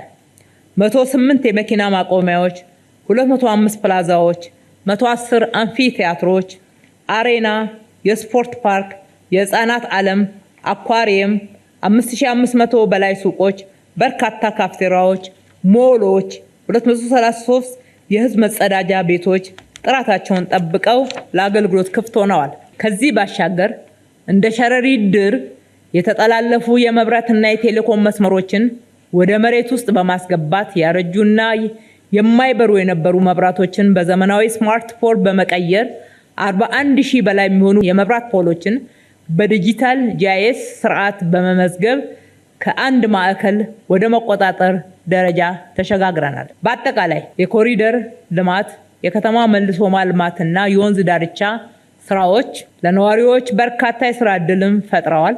በ10 ሺዎች የሚቆጠሩ ነዋሪዎችን አንስተን በመቶ ሺዎች ለሚቆጠሩ ነዋሪዎች ጤናማ የመኖሪያ አካባቢዎችን ፈጥረናል። የኮንፈረንስ ቱሪዝም ጨምረዋል። በውጤቱም ገበያችን አድጓል፣ እያደገም ነው። በተለይ ከዚህ ቀደም ለውጭ ኮንትራክተሮች ተሰጥቶ ሳይሳካ የቀረው የወንዝ ዳርቻ ልማትን ታሳቢ አድርገን ስናነሳ በሀገር እውቀት፣ በሀገር ልጆች፣ በራሳችን አቅም፣ በከተማዋ ገቢ እና አጠቃላይ ተነሳሽነት ሀገር በቀል እውቀትን ከዘመናዊ አሰራር ጋር በማዋሃድ በተግባር ያሳካንበት የመቻል ማሳያ እንደሆነ በሙሉ ኮንፊደንስ መናገር ይቻላል። የመኖሪያ ቤት አቅርቦትና አስተዳደር። የተከበሩ አፈ ጉባኤ፣ የተከበራችሁ የምክር ቤት አባላት፣ ቤት መሰረታዊ ፍላጎትና አንገብጋቢ የህዝብ ጥያቄ መሆኑን በመረዳት ባለፉት 5 ዓመታት 496,971 ቤቶች የተገነቡ ሲሆን 26,563 የመንግስት ቤቶች ለልማት ተነሺዎች ያስተላለፍን ሲሆን ከ98,000 በላይ የጋራ መኖሪያ ቤቶችን ደግሞ በዕጣ ለቆጣቢዎች ማስተላለፍ ችለናል። በበጀት ዓመቱም በተለያዩ የቤት ግንባታ አማራጮች ሞዳሊቲዎች በመንግስት በሪል ስቴት አልሚዎች፣ በግል አልሚዎች፣ በህብረት ስራ ማህበራትና በበጎ ፈቃደኞች በድምሩ 179,516 ቤቶች ግንባታቸው እየተፋጠነ ይገኛል። ከነዚህ ውስጥ በመንግስት በጀት ብቻ እየተገነቡ ያሉ ቤቶች 50,305 ሲሆኑ አፈጻጸማቸው ከ40 እጅ በላይ ደርሷል። ለረጅም ዓመታት በከተማዋ ላይ የነበረው የጋራ መኖሪያ ቤት ዕዳም እየተቃለለ መጥቷል። ከቤት አስተዳደር አንጻር የአከራይ ተከራይ ውል ምዝገባ ቁጥጥር ስርዓት የመጀመሪያው ምዕራፍ የተጠናቀቀ ሲሆን ሁለተኛው ምዕራፍ ተጠንቶ ጸድቆ ወደ ተግባር እንዲገባ ተደርጓል። ይህንኑ ለመተግበር ለነባር 500,000 በላይ ለሚሆኑ አከራይና ተከራይ ውል ለማደስ እንዲሁም አዲስ አከራይና ተከራይ ውል ምዝገባ ለማድረግ ቅድመ ዝግጅት በመፈጸም ወደ ተግባር ገብተናል። ለረጅም ዓመታት በከተማዋ ላይ ተከማችቶ የነበረው የባንክ ብድር ዕዳ ከነወለዱ ከ90 ቢሊዮን ብር በላይ ደርሶ የነበረ ሲሆን 62 ቢሊዮን ብር መክፈል ችለናል። በከተማችንም ባለፈው ዓመት የተበደርነውን የቦንድ ብድር ከመመለስ አንጻር 3.2 ቢሊዮን ብር መልሰናል። በጥቅሉ እስካሁን ድረስ ያሉት ዕዳዎች ተከፍለው 37 ቢሊዮን ቀሪ ዕዳ አለብን። ከነዚህ ውስጥ በዚህ የለውጥ ዘመን ከባንክ የወሰንነው ብድር 5 ቢሊዮን ብቻ ሲሆን ባለፉት 27 ዓመታት ውስጥ ከተገነቡት ቤቶች ቁጥር አንጻር ሲታይ በብዙ አብላጫ በራሳችን በጀትና በበጎ ፈቃደኞች መገንባት ችለናል። የከተማዋ መዋቅራዊ ፕላን ማክበር፣ ማስከበርና የመተግበር ስራዎች። ተከበሩ አፈ ጉባኤ፣ የተከበራችሁ የምክር ቤት አባላት፣ ባለፉት 5 ዓመታት መዋቅራዊ ፕላኑን የሚጣረዙ በተለይም ከተማዋን ለጎርፍ አደጋ እየዳረገ የመጣውን ህገወጥ ግንባታ ከመሬት አጠቃቀም ውጪ የተሰሩ ተግባራትና ግንባታዎችን የማረም ስራዎች ተሰርተዋል። 11,273 ቦታዎችን የሚሸፍኑ የአካባቢ ልማት ጥናቶችም ተጠንተዋል። 9,949 ከተለያዩ አካላት የቀረቡ የመሰረተ ልማት ዲዛይኖች፣ የውስጥ ለውስጥ መንገድ ጥያቄዎች፣ የፕላን ማብራሪያ ጥያቄዎችና ማሻሻያዎች እንዲሁም 41 ዲዛይኖችንም በተጨማሪነት በመገምገም በማጽደቅም የመዋቅራዊ ፕላኑን የማክበርና የማስከበር ስራ ተከናውኗል። ለ11ኛው መዋቅራዊ ፕላን ዝግጅት ቅድመ ዝግጅት ስራዎች 50% ላይ የደረሰ ሲሆን የፕሮጀክቱ ጽሕፈት ቤት ተቋቁሟል፣ ደንብ ጸድቋል።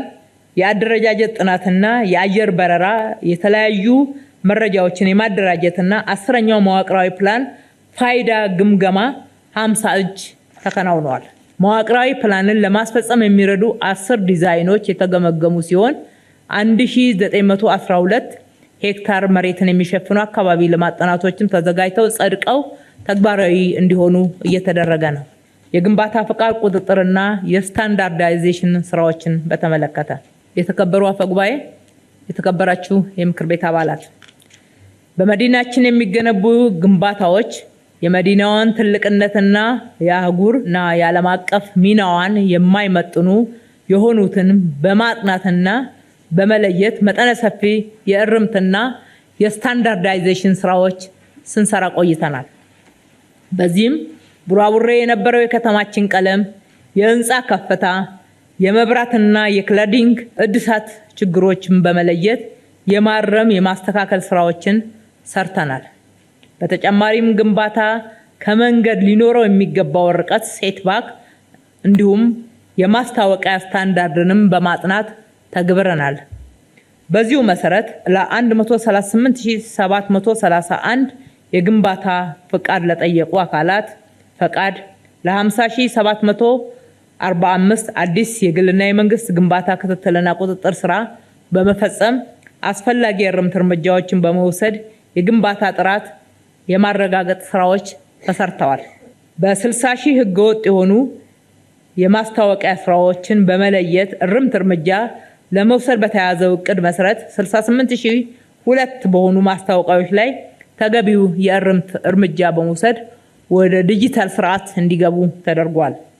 በውጤቱም ከተማችን መለያ የሆኑ ቀለም፣ የህንፃ ክላዲንግ፣ የህንፃ ከፍታዎች የመተግበርና የወረቀት ማስታወቂያዎችን ወደ ዲጂታል የመቀየር ስራዎች በተሳካ ሁኔታ እየተተገበሩ ነው። የተከበሩ አፈጉባኤ፣ የተከበራችሁ የምክር ቤት አባላት፣ የመሬት ልማት አስተዳደርን በተመለከተ ባለፉት 5 ዓመታት የከተማዋን የመሬት መረጃ አስተዳደር ስርዓት ዘመናዊ፣ ግልጽ፣ ተጠያቂነት የተሰፈነበት ለማድረግ በርካታ መሻሻሎች ተመዝግበዋል። በዚህም መሰረት ሐሰተኛ መረጃዎችንና ህገወጥነትን ለመከላከልና ለማዘመን በዘመናዊ ቴክኖሎጂ 723101 ማህደራትን በማደራጀት በዘመናዊ ቴክኖሎጂ በመደገፍ ወደ መረጃ ቋት እንዲገቡ ተደርጓል። በመሬት ዝግጅትና ማስተላለፍ ረገድም ሰፊ ስራዎች የተከናወኑ ሲሆን ወደ 6524 ሄክታር መሬት በማዘጋጀት ለልዩ ልዩ የልማት ፕሮግራሞች እንዲውል ተደርጓል።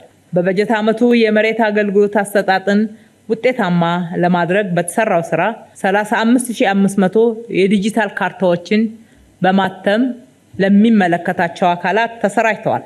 የመሬት ዝግጅት ባንክ ጥበቃ ስርዓትን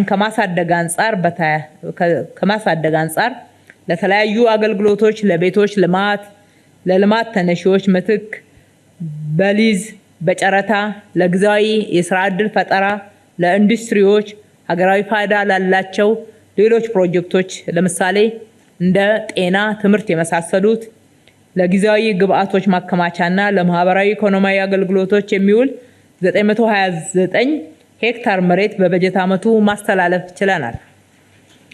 የተቀናጁ የመሬት ነክ መረጃዎችን በዘላቂነት ወጥነት ባለው አግባብ መሰብሰብ፣ መመዝገብ፣ ማደራጀት፣ መተንተንና ማሰራጨት የተሰራ ሲሆን በመስክ በሰነድ ለማረጋገጥ በተያዘው እቅድ መሰረት 284816 ቁራሽ መሬት ይዞታ መሆኑ ተረጋግጧል። ከክርክር የወጡ 86792 ይዞታዎችን መመዝገብም ተችሏል። በአጠቃላይ የመሬት አስተዳደርን ለማዘመን የዲጂታል ቴክኖሎጂ ስርዓትን በመተግበር የፎርጂድ ሰነዶችን መከላከል፣ ተበታትነው ለሌብነትና ብልሹ አሰራር ምቹ ሁኔታም ሲፈጥሩ የቆዩ 3 ቤዝ ማፖች ወይም ደግሞ የመረጃ ቋትን ወደ አንድ ስርዓት የመመለስ እንዲሁም በማዕከል የመያዝ መሬትን በግልጽ የማስተላለፍ ስርዓት ቅድሚያ ለሚሰጣቸውም ልማቶች ቅድሚያ በመስጠት መሬትን ለልማት በትክክል ማዋል ላይ ውጤታማ ስራዎች ተመዝግበዋል። በመሆኑም በመሬት ላይ ሲደረግ የነበረው የሌብነትና የወረራ ተግባር መቆጣጠር ያስቻሉ ስራዎች ተሰርተዋል። የትራንስፖርት አገልግሎትን በተመለከተ የተከበሩ አፈጉባኤ፣ የተከበራችሁ የምክር ቤት አባላት፣ የከተማችን የህዝብ ትራንስፖርት አቅርቦት አገልግሎትን ለማሻሻል ባለፉት 5 ዓመታት 467 አውቶቡሶችን በመግዛት የመንግስት አውቶቡሶችን ቁጥር ወደ 1628 ማድረስ የተቻለ ሲሆን አጠቃላይ የከተማችን የህዝብ ትራንስፖርት የቀን ተሳፋሪዎች ቁጥር በ2013 ከነበረበት 2.9 ሚሊዮን ወደ 4.1 ሚሊዮን ከፍ ብሏል። የብዝሃን ትራንስፖርት ማጓጓዝ ድርሻም ከነበረበት 9 እጅ ወደ 41 እጅ አድጓል። የህዝብ ትራንስፖርት ችግሩን ይበልጥ ለማቃለል 500 አውቶቡሶች ግዢ በሂደት ላይ ይገኛል። አሽከርካሪ አገልግሎትን ለማሻሻል ሰፊ ጥረት የተደረገ ሲሆን አዲስ ተሽከርካሪ ምዝገባ 645660 ወደ 805291 እንዲሁም የተሽከርካሪ ቴክኒክ ምርመራ አገልግሎት ከ417729 ወደ 2256530 ማሳደግ ተችሏል። የተሽከርካሪዎች ብቃት ማረጋገጫ ፈቃድ ስራዎችን በተመለከተ ከ899464 ወደ 1.2 ሚሊዮን በማድረስ ፈጣን አገልግሎት ከሚሰጡበት የስራ ዘርፎችና ተቋሞቻችን አንዱ ሆኗል። በዚህ በጀት ዓመትም የከተማችን ትራንስፖርት አስተማማኝ፣ ተደራሽ፣ ምቹ፣ ደህንነቱ የተጠበቀና ከባቢያዊ ተስማሚነቱ የተረጋገጠ እንዲሆን ለማድረግ በከፍተኛ ቁርጠኝነት እየሰራን ሲሆን በሁሉም የትራንስፖርት አይነቶች የህዝብ ትራንስፖርትን አቅርቦትን በማሳደግ በከተማ አውቶቡስና በቀላል ባቡር በቀን በአማካይ እስከ 52000 ነዋሪዎችን እናጓጉዛለን። የትራንስፖርት ዘርፍን በቴክኖሎጂ ለመደገፍ በተደረገ ጥረት የከተማችን የመንግስት የብዝሃን ትራንስፖርት ስምሪት ቁጥጥርና የክፍያ ስርዓት በቴክኖሎጂ እንዲጀመር ወይም ደግሞ እንዲተገበር ተደርጓል። የትራፊክ ቁጥጥር ቅጣት ክፍያና የትራፊክ ማናጅመንትም በቴክኖሎጂ እንዲሆን ተደርጓል። ተሽከርካሪ 45 ዋና ዋና አገልግሎቶች ውስጥ 36 የሚሆኑት በቴክኖሎጂ የሚሰጡ ሲሆን የአገልግሎት አሰጣጡ ቀልጣፋ እንዲሆን፣ ቅሬታ እንዲቀንስ፣ የደንበኞች እርካታ ከፍ እንዲልም እና እንዲሻሻልም አስችሏል። የተከበሩ አፈጉባኤ፣ የተከበራችሁ የምክር ቤት አባላት፣ በኩነት ዘርፍ የተከናወኑ ስራዎች ለሁሉም አገልግሎት የመብት ማረጋገጫ መሰረታዊ አገልግሎት የሆነው ታሪካዊ የክብር መዝገብና ወሳኝ ኩነት አገልግሎት አርጅቶ ትኩረት ተነፍጎት የፋይል ክምር ቤት ተብሎ በፋይል መጥፋትና ብልሹ አሰራር እንዲሁም ዜጎች ከሚማረሩበት አገልግሎት አንዱ ሆኖ ቆይቶ ነበር። ከዚህ ውስብስብ ችግር ለማላቀቅ አገልግሎቱን ግልጽ፣ ቀልጣፋ፣ ፈጣን ለማድረግ ባለፉት 5 ዓመታት መሰረታዊ ለውጦችን አድርገናል። የላቀ ውጤትም ተመዝግቧል። በዚሁ አግባብ ቴክኖሎጂን በመጠቀም ወሳኝ ኩነት ምዝገባ ሽፋን 62.5 እጅ በላይ ደርሷል። በአጠቃላይ የከተማችን ነዋሪዎች ከ4 ሚሊዮን በላይ ነዋሪዎች የዲጂታል መታወቂያ አግኝተዋል። እንዲሁም 8.6 ሚሊዮን ዜጎች የፋይዳ መታወቂያ ወስደዋል።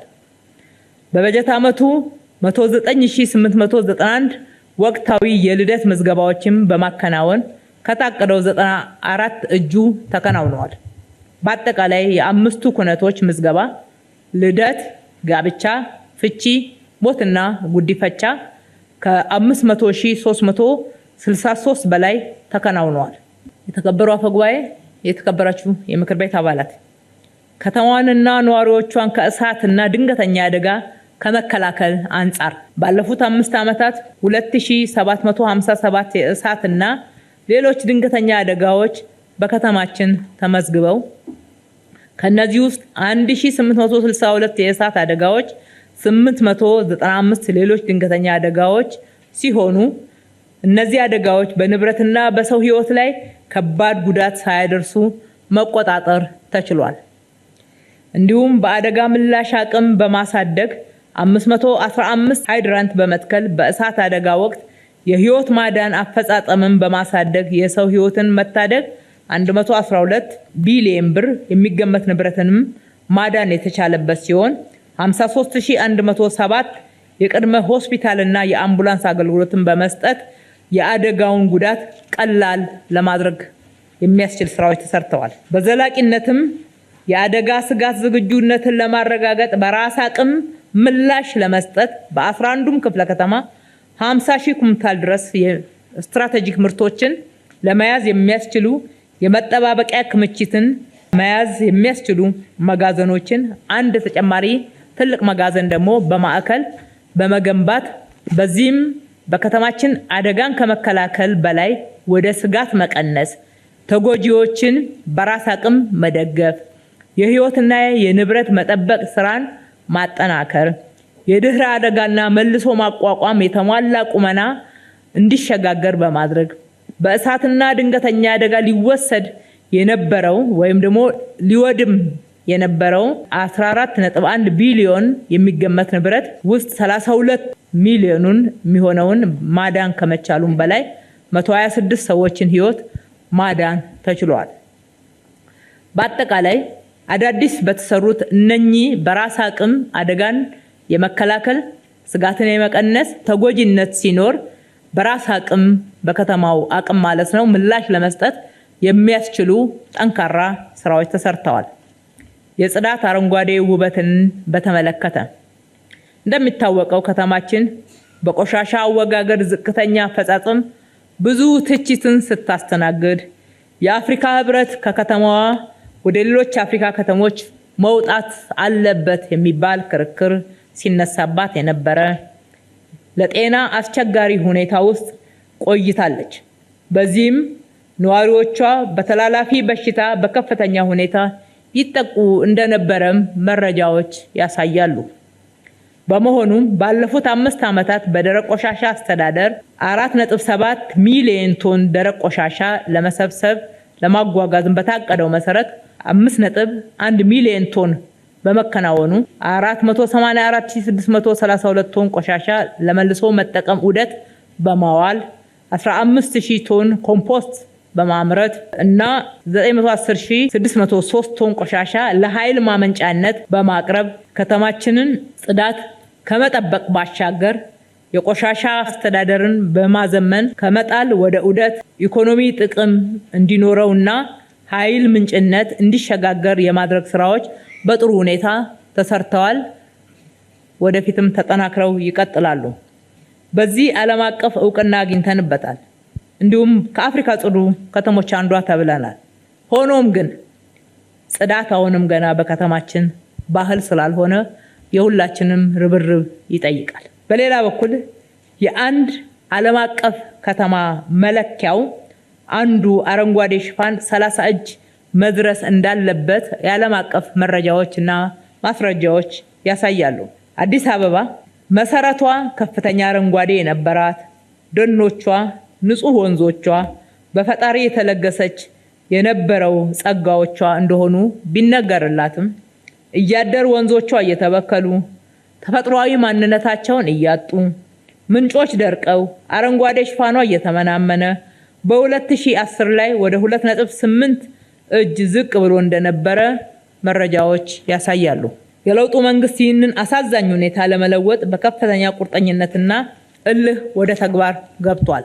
በመሆኑም ባለፉት 5 ዓመታት የከተማዋ አረንጓዴ ሽፋን ወደ 24 እጅ እንዲደርስ ወይም ደግሞ እንዲያድግ ማድረግ ተችሏል።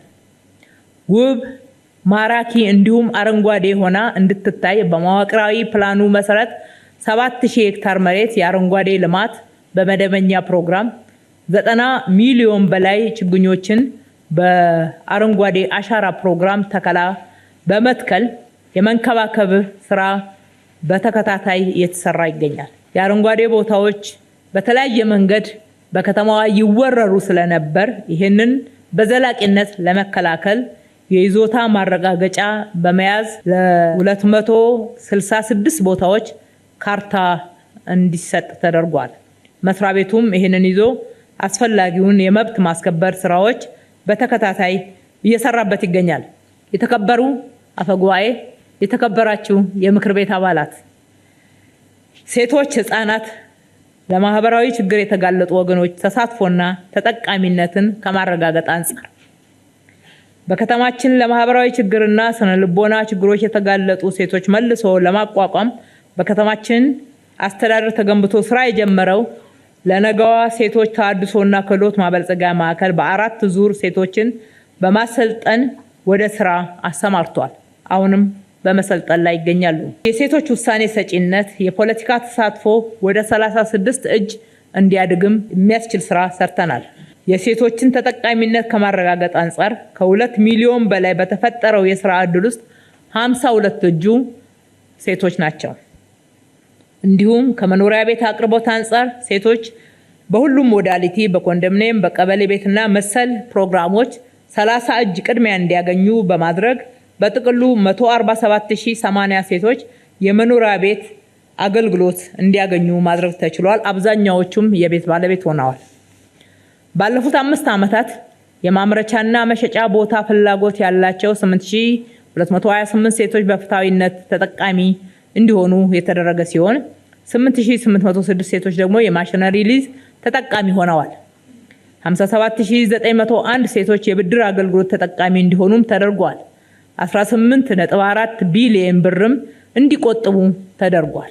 በተጨማሪም 5 የእንጀራ መጋገሪያ ፋብሪካዎች ተገንብቶላቸው ተጠቃሚ እንዲሆኑ ተሰርቷል።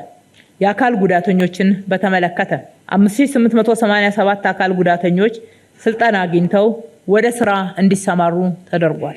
8019 የአካል ጉዳተኞች የሰው ሰራሽ አካልና የአካል ድጋፍ እንዲያገኙ በማድረግ የማህበራዊ አገልግሎት ተጠቃሚ እንዲሆኑ የተደረገ ሲሆን 10313 አካል ጉዳተኞች በፓራኦሎምፒክ ስፖርት ዘርፍ ተሳትፈዋል።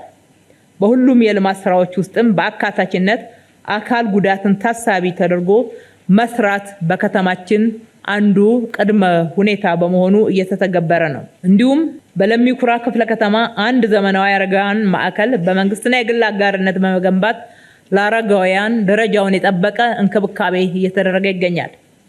ውሎና ዳራቸውን ጎዳና ላይ ያደረጉ ዜጎችን ከጎዳና ለማንሳት በታቀደው መሰረት በድግግሞሽ 46590 ሰዎችን በማንሳት ወደ ስራና ተሃድሶ በማስገባት እንዲሁም ወደ መጡበት አካባቢዎች የመመለስ ስራ ተሰርቷል። ሆኖም በየጊዜው ይሄ በምልልስ እየመጣ ያለ ችግር በመሆኑ የሁላችንም ትኩረትና ርብርብ የሚጠይቅ እንደ ሀገርም በጋራ መስራት ያስፈልጋል። በከተማ አስተዳደሩ የሚገኙ መንግስታዊ ተቋማትና መንግስታዊ የልማት ድርጅቶችን በሴቶች፣ በህፃናት፣ በአካል ጉዳተኞች፣ አረጋውያን አካቶ ትግበራ እንዲፈጽሙ በታቀደው መሰረት 52 ተቋማት ላይ ተተግብሯል።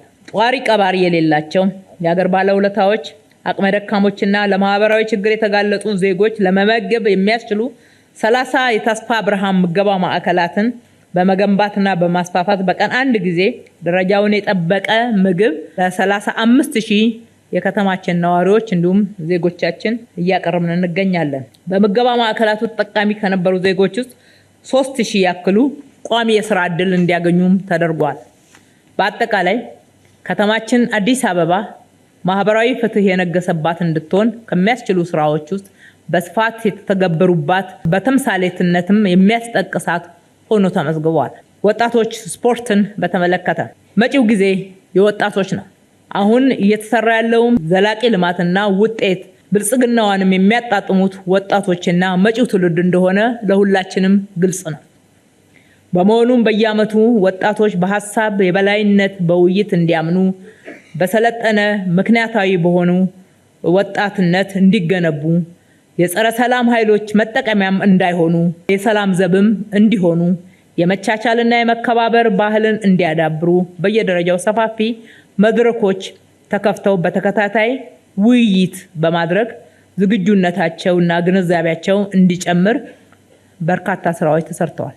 በ114 የወጣት ስብዕና መገንቢያ ማዕከላት አገልግሎቶች እንዲሰጡና አገልግሎቶችም እንዲሻሻሉ ወጣቶችም ተጠቃሚ እንዲሆኑም ተሰርቷል። ባለፉት 5 ዓመታት የስፖርት ማዘውተሪያ ስፍራዎች ቁጥራቸው 495 ብቻ የነበረ ሲሆን በአሁኑ ወቅት 2581 ማድረስ ተችሏል። ስፖርት በህብረተሰቡ ዘንድ ባህል እንዲሆን በውጤታማነት ስራ ሲሰራ የቆየ ሲሆን ከ84678 በላይ ታዳጊ ወጣቶች በከተማ አቀፍ ስልጠና ልማት ፕሮግራም በማሰልጠን 723 ተተኪና ምርጥ ስፖርተኞችን ለብሔራዊ ቡድን እና ለክለብ የማዘጋጀት ስራ እየተሰራ ነው።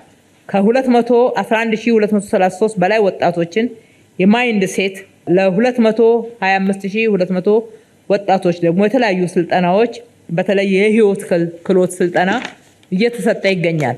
በበጀት ዓመቱ ደረጃቸውን የጠበቁ 91 የስፖርት ማዘውተሪያ ስፍራዎች፣ የስፖርት ፓርክ ለብሔራዊ ጀግኖቻችን አክብሮት ሐውልት ማቆም ጭምር ተከናውነዋል።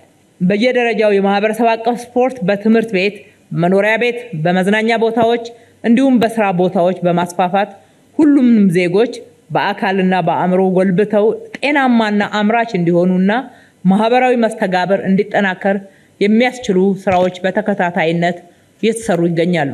በሀገራችንም ሆነ በከተማ ደረጃ ለመጀመሪያ ጊዜ 5 ዓለም አቀፍ ውድድሮችን በማስተናገድ ከተማችንን ዓለም አቀፍ ውድድሮች መዳረሻ የማድረግ ስራዎች ተሰርተዋል።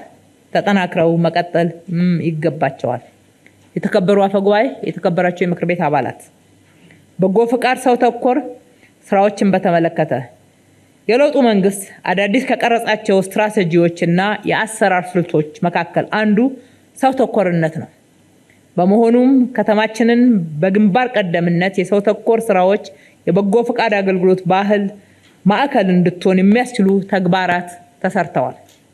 በተለይም የአቅመ ደካማ ቤቶችን በመገንባት፣ ማዕድ በማጋራት፣ ምገባ ፕሮግራም በማካሄድ፣ በሰላም ሰራዊት፣ በጽዳትና አረንጓዴ አሻራ፣ በደም ልገሳ ሰፋፊ ተሳትፎዎች በየዓመቱ ሲከናወኑ ቆይተዋል።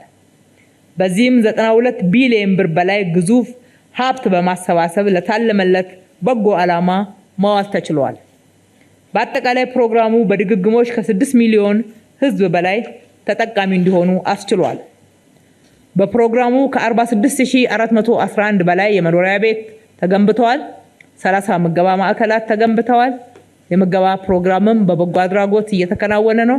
ነፃ ሕክምና በየትምህርት ቤቱ የመስጠት ስራና በየቦታዎች ነፃ ሕክምና ተደራሽ እንዲሆንም ተደርጓል። በማህበረሰቡ ተሳትፎ የጠጠር መንገድ፣ የፍሳሽ መውረጃዎችም በየአካባቢው ተገንብተዋል። እንዲሁም በየዓመቱ በድግግሞሽ እስከ 600 ሺህ የሚደርሱ ዜጎች የማዕድ ማጋራት ፕሮግራም ተጠቃሚ ሆነዋል። በበጀት ዓመቱም በህዝብ ተሳትፎ ለአካባቢ ልማት ስራዎች በገንዘብ፣ በአይነት፣ በጉልበት፣ በእውቀት እንዲሁም በበጎ ፍቃድ አገልግሎቶች፣ በቤት ግንባታ፣ በማዕድ ማጋራት፣ ሌሎች ፕሮግራሞች በድምሩ 28.5 ቢሊዮን ብር ሀብት በማሰባሰብ በርካታ ተግባራት ተከናውነዋል። ከተከናወኑ ተግባራትም 1.8 ሚሊዮን የሚሆኑ የከተማችን ነዋሪዎች ተጠቅመዋል። መረጃዎችን ለህዝብ የማድረስና ግልጸኝነትን ከመገንባት አንጻር በእነኚህ የለውጥ ዓመታት ለውጥ ካመጣንባቸው አንዱ አሰራር የመንግስት ሚዲያዎችና ኮሚኒኬሽኖች የመንግስትን ድምጽ ብቻ የሚያስተጋቡ ሳይሆኑ የህዝብ ልሳን እንዲሆኑ ጭምር ስትራቴጂ ተቀርጾ ስራ ላይ ውሏል። በዚህም ስትራቴጂ ምዕራፍ ውስጥ ከተለያዩ የሚዲያ ተቋማትና ተጽዕኖ ፈጣሪ ግለሰቦች ጋር የተቀናጀ የተናበበ አሰራርን በመዘርጋት የከተማዋንና ሀገራዊ አጀንዳዎችን ማዕከል ያደረጉ መረጃዎች በተለያዩ ተግባቦት አማራጮች ለህብረተሰቡ ተደራሽ በማድረግ በመንግስትና በመንግስት አሰራሮች ላይ ግልጸኝነትን የመፍጠርና ግንዛቤን የማሳደግ ስራዎች ተሰርተዋል። እነዚህ ባለፉት 5 ዓመታት የተከናወኑ የተቀናጁ የኮሚኒኬሽን ስራዎች በመንግስትና በህዝብ መካከል የጋራ መግባባትን የፈጠሩ የበኩላቸውን አስተዋጽኦ ሲያበረክቱ የቆዩ የህብረተሰቡን መረጃ የማግኘት መብት ያሳደጉ ሁለንተናዊ ተጠቃሚነትንም የተተገበረባቸው ስልቶች ናቸው። እንዲሁም የሀገራችንና የከተማችን መልካም ገጽታ ለዓለም በማስተዋወቅ በኩል በጎ ተጽዕኖ አድርገዋል። ገቢና ወጪን በተመለከተ የተከበሩ አፈጉባኤ፣ የተከበራችሁ የምክር ቤት አባላት፣ ባለፉት 5 ዓመታት በተሰራው የገቢ መሰረትን የማስፋት አገልግሎቶችን በማቀላጠፍና አዳዲስ የግብር ከፋዮችን ቁጥር በማሳደግ የከተማችን ገቢ 2013 በጀት ዓመት ከነበረበት 51 ቢሊዮን በ2018 በጀት ዓመት 350 ቢሊዮን ማድረስ ተችሏል። በበጀት ዓመቱም 350 ቢሊዮን በእቅዳችን መሰረት መሰብሰብ ችለናል። የገቢ መሰረትን በማስፋት የሚሰበሰበውን ገቢ ፍትሐዊነቱን በጠበቀ መልኩ እንዲሰበሰብ በማድረግ በሰፊው ተሰርቷል። በ2018 ገቢ አሰባሰብ ከ2017 በጀት ዓመት ተመሳሳይ ወቅት አንጻር ሲታይ በ116.3 ቢሊዮን ብር ብልጫ ወይም ደግሞ የ50 እጅ እድገት አሳይቷል። በዚህ በጀት ዓመት ከተማችን በገቢ አሰባሰብና በጀትን በአግባቡ ለዘላቂ ልማትና ድህነትን ለመቀነስ ከመዋል አንጻር በተያያዘ ከአፍሪካ 6 ከተሞች ጋር በዝርዝር ጥናት ተካሂዶባት በጥናቱ ቀዳሚ እንደሆነች ተለይቶ ልምዷን እንድታካፍል ተደርጓል። በተጨማሪም የመንግስት ፋይናንስ አስተዳደር ስርዓትን በማሻሻልና በኦዲት ግኝት ላይ ተገቢውን ማስተካከያ የማድረግ ስራ ሲሰራ ቆይቷል።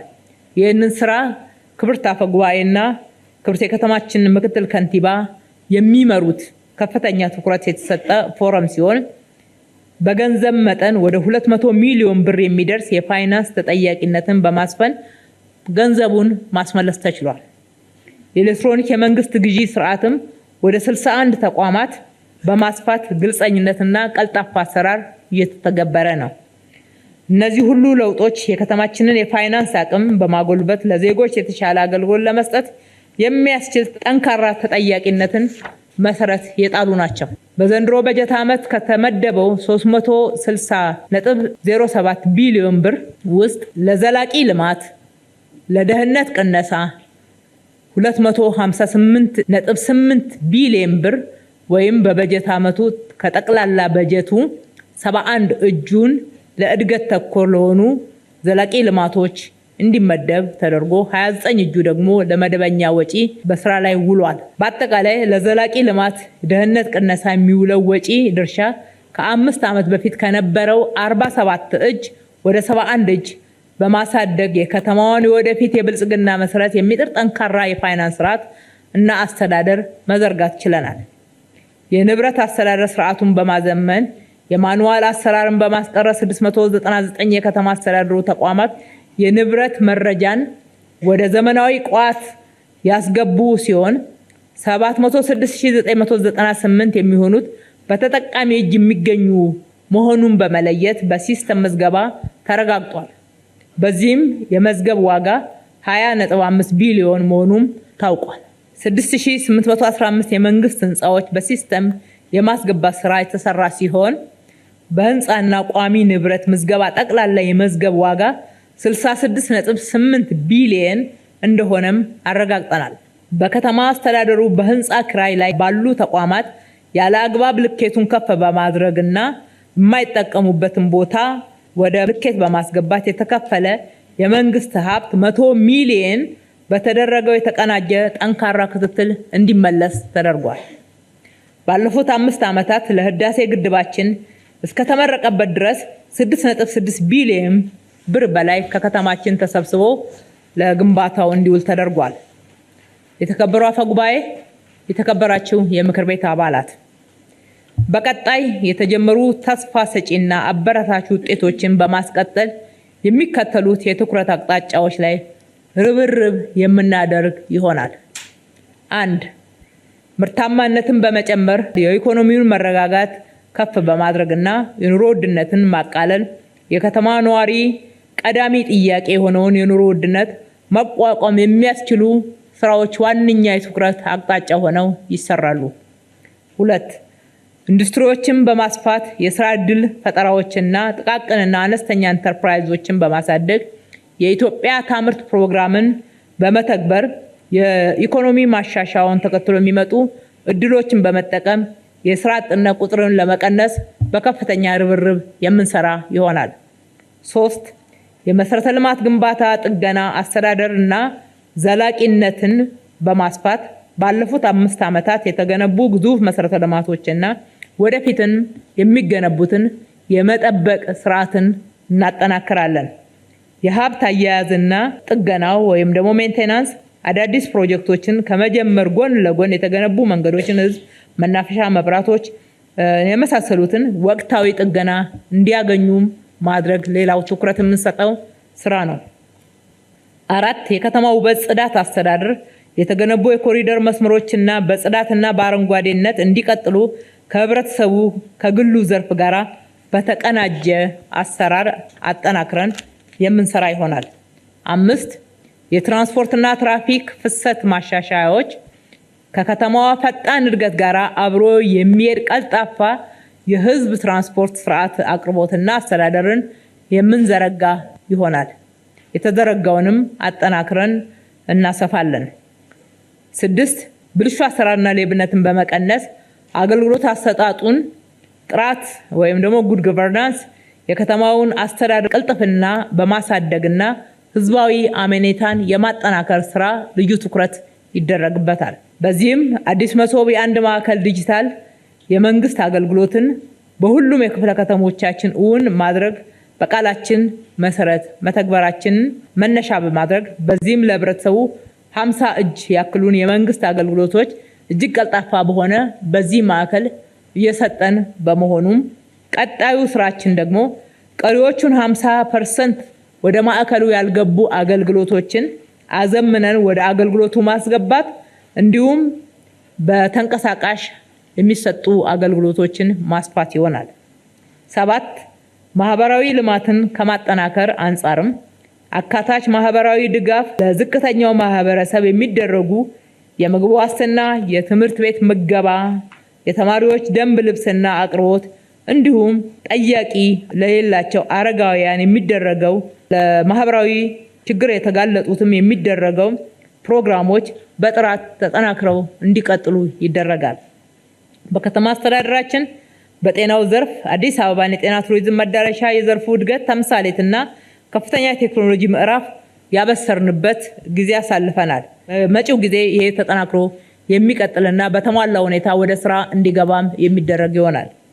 ከዚህ ጎን ለጎን የጤና ባለሙያዎችን ትጋት፣ ብቃትና እምነት ይበልጥ ለማሳደግ የሚያስችሉ ፕሮግራሞችም ተቀርጸው የሚሰሩ ይሆናል። የከተማዋን ገቢ ማሳደግና የፋይናንስን በቁጠባ በዲሲፕሊን ለዘላቂ ልማትና ደህንነትን ለመቀነስ የሚውሉ ፕሮጀክቶች ገቢን በአግባቡ በመሰብሰብና ይህንኑ ፕሮግራም ለማሳካት የታክስ መሰረቱን ማስፋት ላይ ትኩረት እናደርጋለን።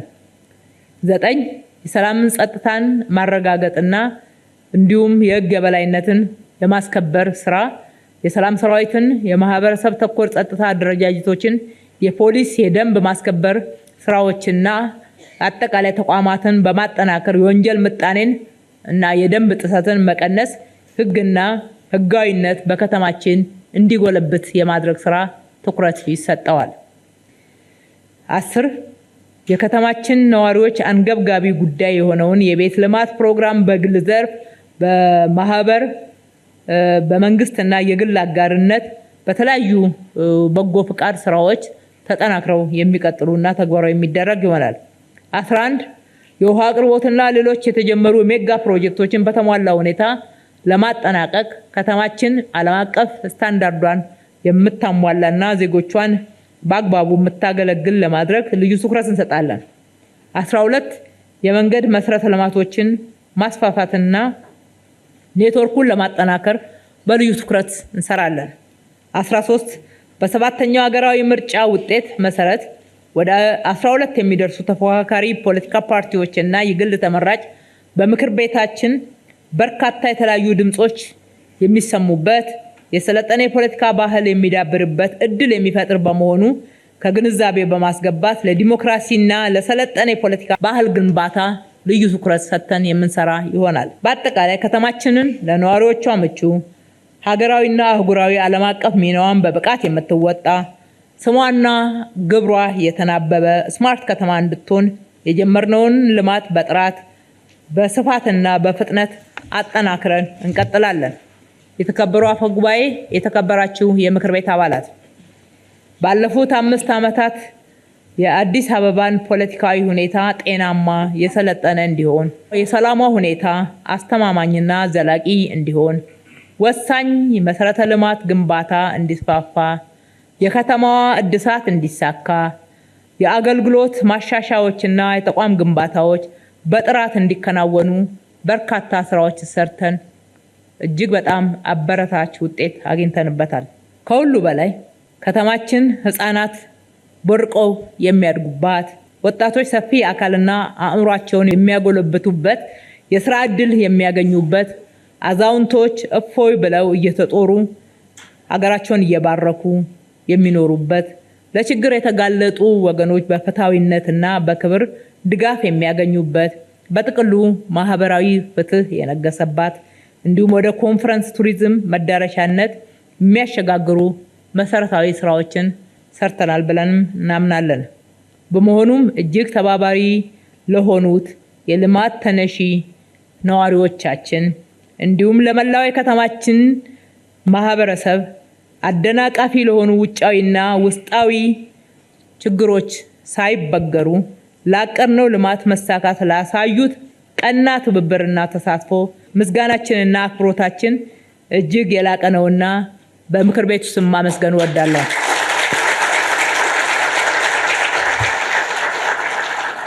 እንዲሁም በሰባተኛው ምርጫ ዳግም እንድናገለግል ለሰጠን እድልም ከፍተኛ አክብሮት አለን፣ እናመሰግናለን።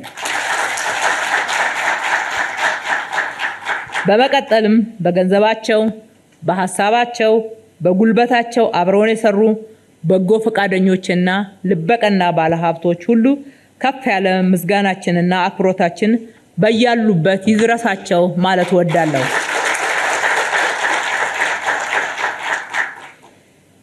የተከበሩ አፈ ጉባኤ፣ የተከበራችሁ የምክር ቤት አባላት፣ ምንም እንኳን ኃላፊነትና ግዴታችን ቢሆንም ህዝብ የሰጠንን ኃላፊነት በማክበር በከፍተኛ ትጋት በትብብር በቅንጅት አብረን ሰርተን ውጤት ስላስመዘገብን የምክር ቤቱን አባላት በየደረጃው የሚገኙትን አስፈጻሚ አመራሮችና ሰራተኞች ከልብ ማመስገን እንወዳለን።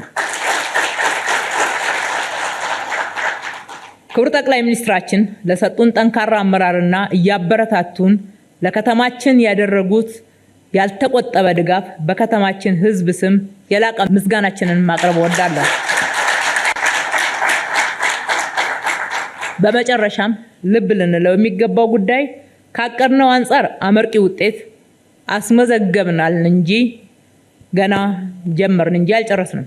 ገና ብዙም ይቀረናል።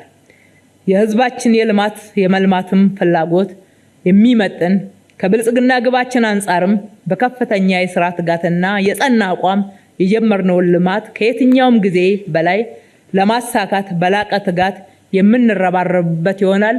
እንደተለመደው አልቀን በጋራ ሆነን ተባብረን እንድንሰራ ጥሪ ማቅረብ እወዳለሁ። ፈጣሪ ኢትዮጵያና ህዝቦቿን ይባርክ። አመሰግናለሁ።